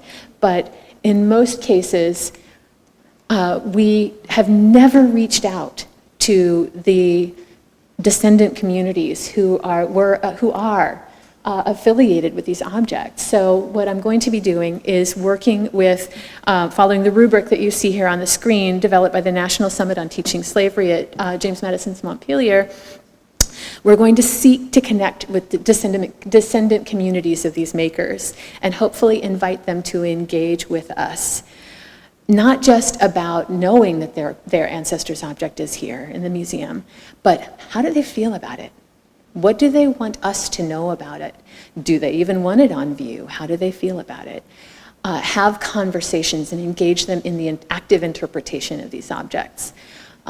So we're going to run it as a pilot with the quilt that I was showing you earlier, the Morton Bibb Little John quilt, and see how that goes, because we also want to do it with care and to make sure that we are not doing active harm as we are reaching out to these communities. So I'm working with a whole host of people to help make that happen. I have Winterthur to thank for this next idea for this project. During the Ann Lowe Symposium, I heard numerous stories of the importance and influence of local dressmakers, inspiring creativity and identity expression in the communities where they lived and worked. And I knew Liz Way had done work on Black communities in New York, Black dressmaking communities, and there'd been some effort to do that in DC. But what I'm going to do is combine extensive archival research with community engagement so that contemporary makers can connect with their maker roots and locally and recognize generational embodied knowledge and expand that story to include Latinos and Latinas, Asian and South Asian makers. And I'm going to be working on the initial stages of this with some interns this summer. Just to give you an idea, when I was in Ancestry, I did a search for just Black dressmakers in Rhode Island, let alone in some other areas. There were over 700 that came up. In Massachusetts, 100,000 plus records. It's massive. And it's something that we're just going to be creating a database similar to the Black makers databases that exist elsewhere, but specifically looking at dressmakers of color. And I know we're behind, so I'll go through this a little bit more quickly, but completely switching gears, the museum's moving a large portion of its on-site collection to an off-site storage facility. So we're rehousing and reworking with a lot of the collection, recataloging it for the first time. If any of you have ever done a search in our database to try to find costume and been utterly astounded at the lack of information, it's because the two databases don't talk to each other. So we're working on that, but we're also rehousing 18th century menswear. Steve, this one's just for you. So the waistcoat here is silk plush, probably faux seal. And this one, speaking of almost falling off your chair, I opened the drawer not knowing what to expect. It is white dimity, embroidered Yeah, with leopards and palm trees, just jaw-dropping. Supposedly a wedding vest, so we know who made it, we know who wore it. So this is ongoing research for me, but also just gorgeous objects. There he is again. We're also, speaking of falling off chairs, every time I open a drawer, I discover new designer clothing. We have dresses by Charles James. We have design drawings by dozens of different designers. And then we also have most of the fashion archive of one of my favorite characters that I have come to know since coming to the Smithsonian, the Kentucky Countess, Mona von Bismarck. Married first time for money, second time for a title, and the third time and fourth time, I think, for love. But she was a devotee of designer fashion. She was, Coco Chanel, bless her little heart, voted her best dressed many years in a row of all of the women that she dressed in America. This is her gown, one of her mini gowns by Balenciaga in the collection. So there's just so many stories here. This one's up here for Anastasia. So this is, I showed you the waistcoat earlier from imitation silk plush. This one is an entire dolman coat. And this is a sample from the 1880s of imitation fur, some of the earliest imitation fur to survive with good documentation. This was a project I presented at the Textile Society of America, and it'll be a blog post on the Smithsonian's website coming soon. We got to hear about fashion, jewelry of a very different kind, and I'm so grateful for your project, Lana, because no one has looked at gutta percha, and it's so cool and so important, and that you got to use historic New England's collections. I'm so glad. I'm really hoping that I will be able to return to my Rhode Island costume jewelry research at some point, but in the meantime, I also get to play with things like this. This is Marjorie Merriweather Post's mid-19th century diamond tiara. These are all set en tremblant, so they move. She acquired it, like she did many things at auction, and then took it to Harry Winston and said, make it so I can wear it. And so she reworked the whole thing.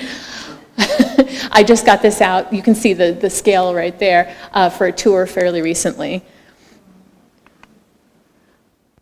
Part of the magic of working at the Smithsonian is the collaboration that you get to do with colleagues. And I was really grateful that my fellow curator, Steve Velasquez, invited me to help him find or create a modern zoot suit to look very similar to this one for his upcoming show, Corazón y Vida, Lowrider Culture. So if you come back to the museum, you will get to see our recreation. We're working with El Pachuco Zoot Suits in LA in order to create our version of this. I mentioned this to a couple of y'all. We also have discoveries like this. I'm going to be working with my colleagues in numismatics to figure out what exactly are these just crazy buttons that were at one point attached to this equally crazy early 18th century coat that is not. So fun projects. You're looking at the amazing Sune Park Evans here, who is the only textile conservator at our museum. And she is standing next to her intern, Laura, who helped us rehouse this circa 1810 pillion saddle, so riding behind the main saddle, from a family in Stonington, Connecticut. And it was odd, and they thought, it's got some strange construction details. And remember I said working with conservators makes things much more interesting? They decided to X-ray it. Can you see what they saw? There are animal bones buried in the hay. And it wasn't because of a creature that crawled in there. They were disarticulated when this was stuffed in there. Why? What did that feel like when you were writing on it? You probably didn't know because you had 14 layers of clothing between you and that. But It's fascinating. We may never know why, but I want to know what. So I'm going to be working with natural history to figure out what these bones are. And I'm going to end up with projects and then give you some more sententious advice, with talking about something that I just finished doing with two amazing colleagues named Crystal Klagenberg and Modupe Lobode. We all got together one day because they hold in the Culture and the Arts collection holds some of the stage costumes of Ella Fitzgerald. And they'd never really looked at them. And so they said, hey, come on over and take a look at these. And I get to walk down the hall and not only see Ella Fitzgerald, but Patsy Cline and all of these amazing, like, jaw-dropping people, what they wore on stage. And so in the course of talking about these dresses, they thought, this is really fun. Let's put this on stage. And so they invited me to sit with them on stage and talk about one dress, this dress, that was made specifically for Ella and that she wore many times. And so we got to have a fantastic time. It was like we were on stage with Ella. You can see that they had it mounted so that people could see what it looked like as embodied almost. And if you want to, you can listen to Crystal and Modupe talk about it more on their podcast. I highly recommend it. It's a fantastic, fantastic listen. So I'll end up by saying we're trained. We are all trained to help preserve and interpret the past. In many ways, I think this is a conservative, meaning to care and to keep viewpoint of our calling, right? Change is something that we may actively discourage or even fight, and some of us have to. Remember Benjamin Franklin. Moving quickly, pivoting, and leaping may not come naturally to many of us who choose this field. In many ways, we're trained to maintain the status quo, while also attempting to come up with new subjects, readings of objects, fields of study, sources, artists, periods, right? It has to be new, but yet also keep it over here, keep it safe. This battle can feel paralyzing at times, yet I'm learning, only now, after decades of work, how much is lost when we hesitate, equivocate, choose the safe path. Fear can hold us back, especially an ego-driven fear of being seen as wrong, inexperienced, a potential failure. Fear can cause so much anxiety and stress and make us stay on the safe path. If we hesitate to leap into the unknown for all of those fears, what do we fail to experience, to learn, to enjoy? As Zen master Norma Wong Roshi states, courage is not an absence of fear. Rather, it's what we are about in the face of fear and doubt. Don't let fear and the status quo determine your path. Have courage. Tell your own story, and I know all of you are doing this. You're doing it already. Seek out those who see the same horizon and share your worldview. At the risk of oversimplifying a complex series of relationships that you've all spent the past 2 years negotiating, consider this a gentle reminder, as I laid out at the beginning, that as you separate, remember that you are still connected. All of us who share a love of the past and its power to teach us, to move us, like warp to our weft, are part of the same web. There's a reason textile metaphors are everywhere. I may be a bit biased, but I truly believe that cloth is life. It connects us, it comforts us, it even heals us. The other half of that metaphor, of course, is that ties can bind, restrict, even harm. The key lies in how we use the tools we have. As the newest shoots of weft in this grand textile, or if you want a different metaphor, the newest pieces in our giant quilt, greetings. We need each of you to keep the fabric warm and welcoming. Thank you for this invitation to be here with you today as we celebrate what you've already achieved and the potential each of you carry to help shift the narrative and tell new stories. Today was just the beginning. I can't wait to hear more of them. Thank you.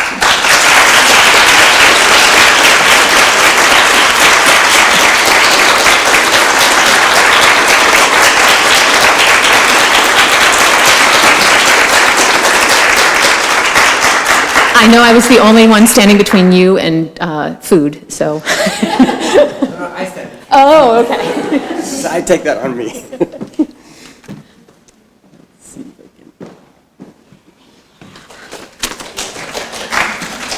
Thank you so much, Laura. That was quite moving, and I was choking up, I have to say. So it's a hard act to follow. But as you have all witnessed over the past hours, the Fellows' thesis projects are big, multifaceted projects that teach Winterthur Fellows many skills, such as project management, how to engage in object-based research, develop opportunities for networking, learn effective presentation strategies, and always practice your writing. In short, underpinning each thesis are skills that are the stuff that has now prepared the Fellows for a career beyond the program. Of course, none of us work in a bubble, and I want to express my heartfelt gratitude, not only to the Fellows, but to the many, many people that have supported them and their work here at Winterthur and at the University of Delaware. Here at Winterthur, I want to thank Chris Strand for his leadership as we steer our program into what I hope continues to be a post-pandemic life. I also am thankful to the Board of Winterthur Trustees and the many donors for their continued and generous support, especially for funding the fellow stipends, their field studies, and thesis research. I'm grateful to the program's alumni organization, the Society of Winterthur Fellows, whose members have hosted and advised our fellows on their projects and job applications. At the University of Delaware, I cannot thank enough the former interim dean of the College of Arts and Science, Debbie Hess-Norris, who was here earlier, but she's no longer, and Wendy Ballion, our outgoing associate dean. Also at UD, I want to acknowledge all the work done by Kathy Beardsley, our academic program coordinator.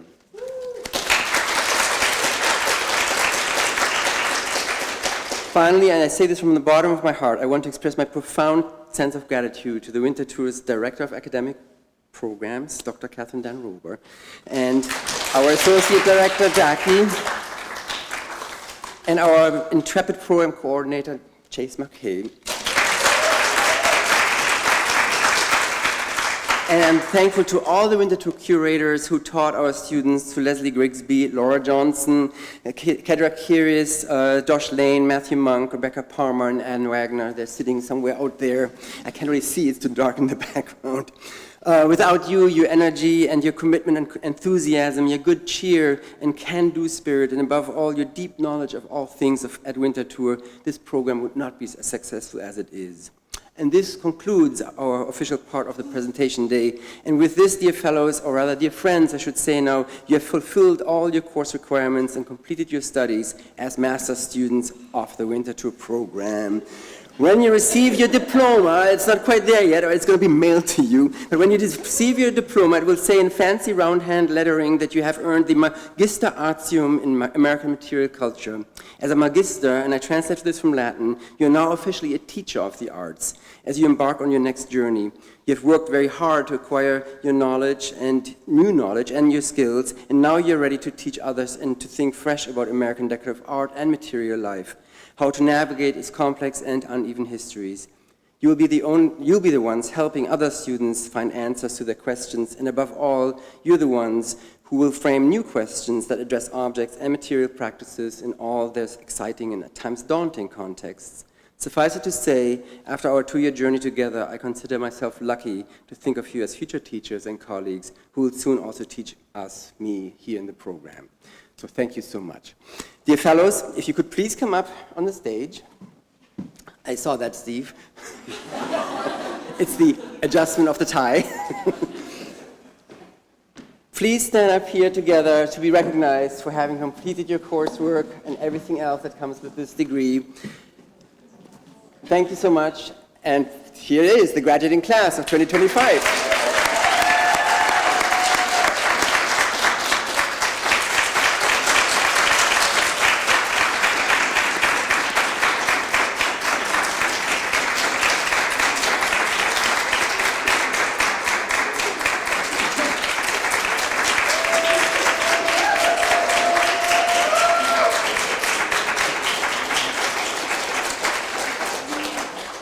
And this ends our thesis presentation day, and please join us at the reception in the restaurant area. Thank you, guys. Congratulations.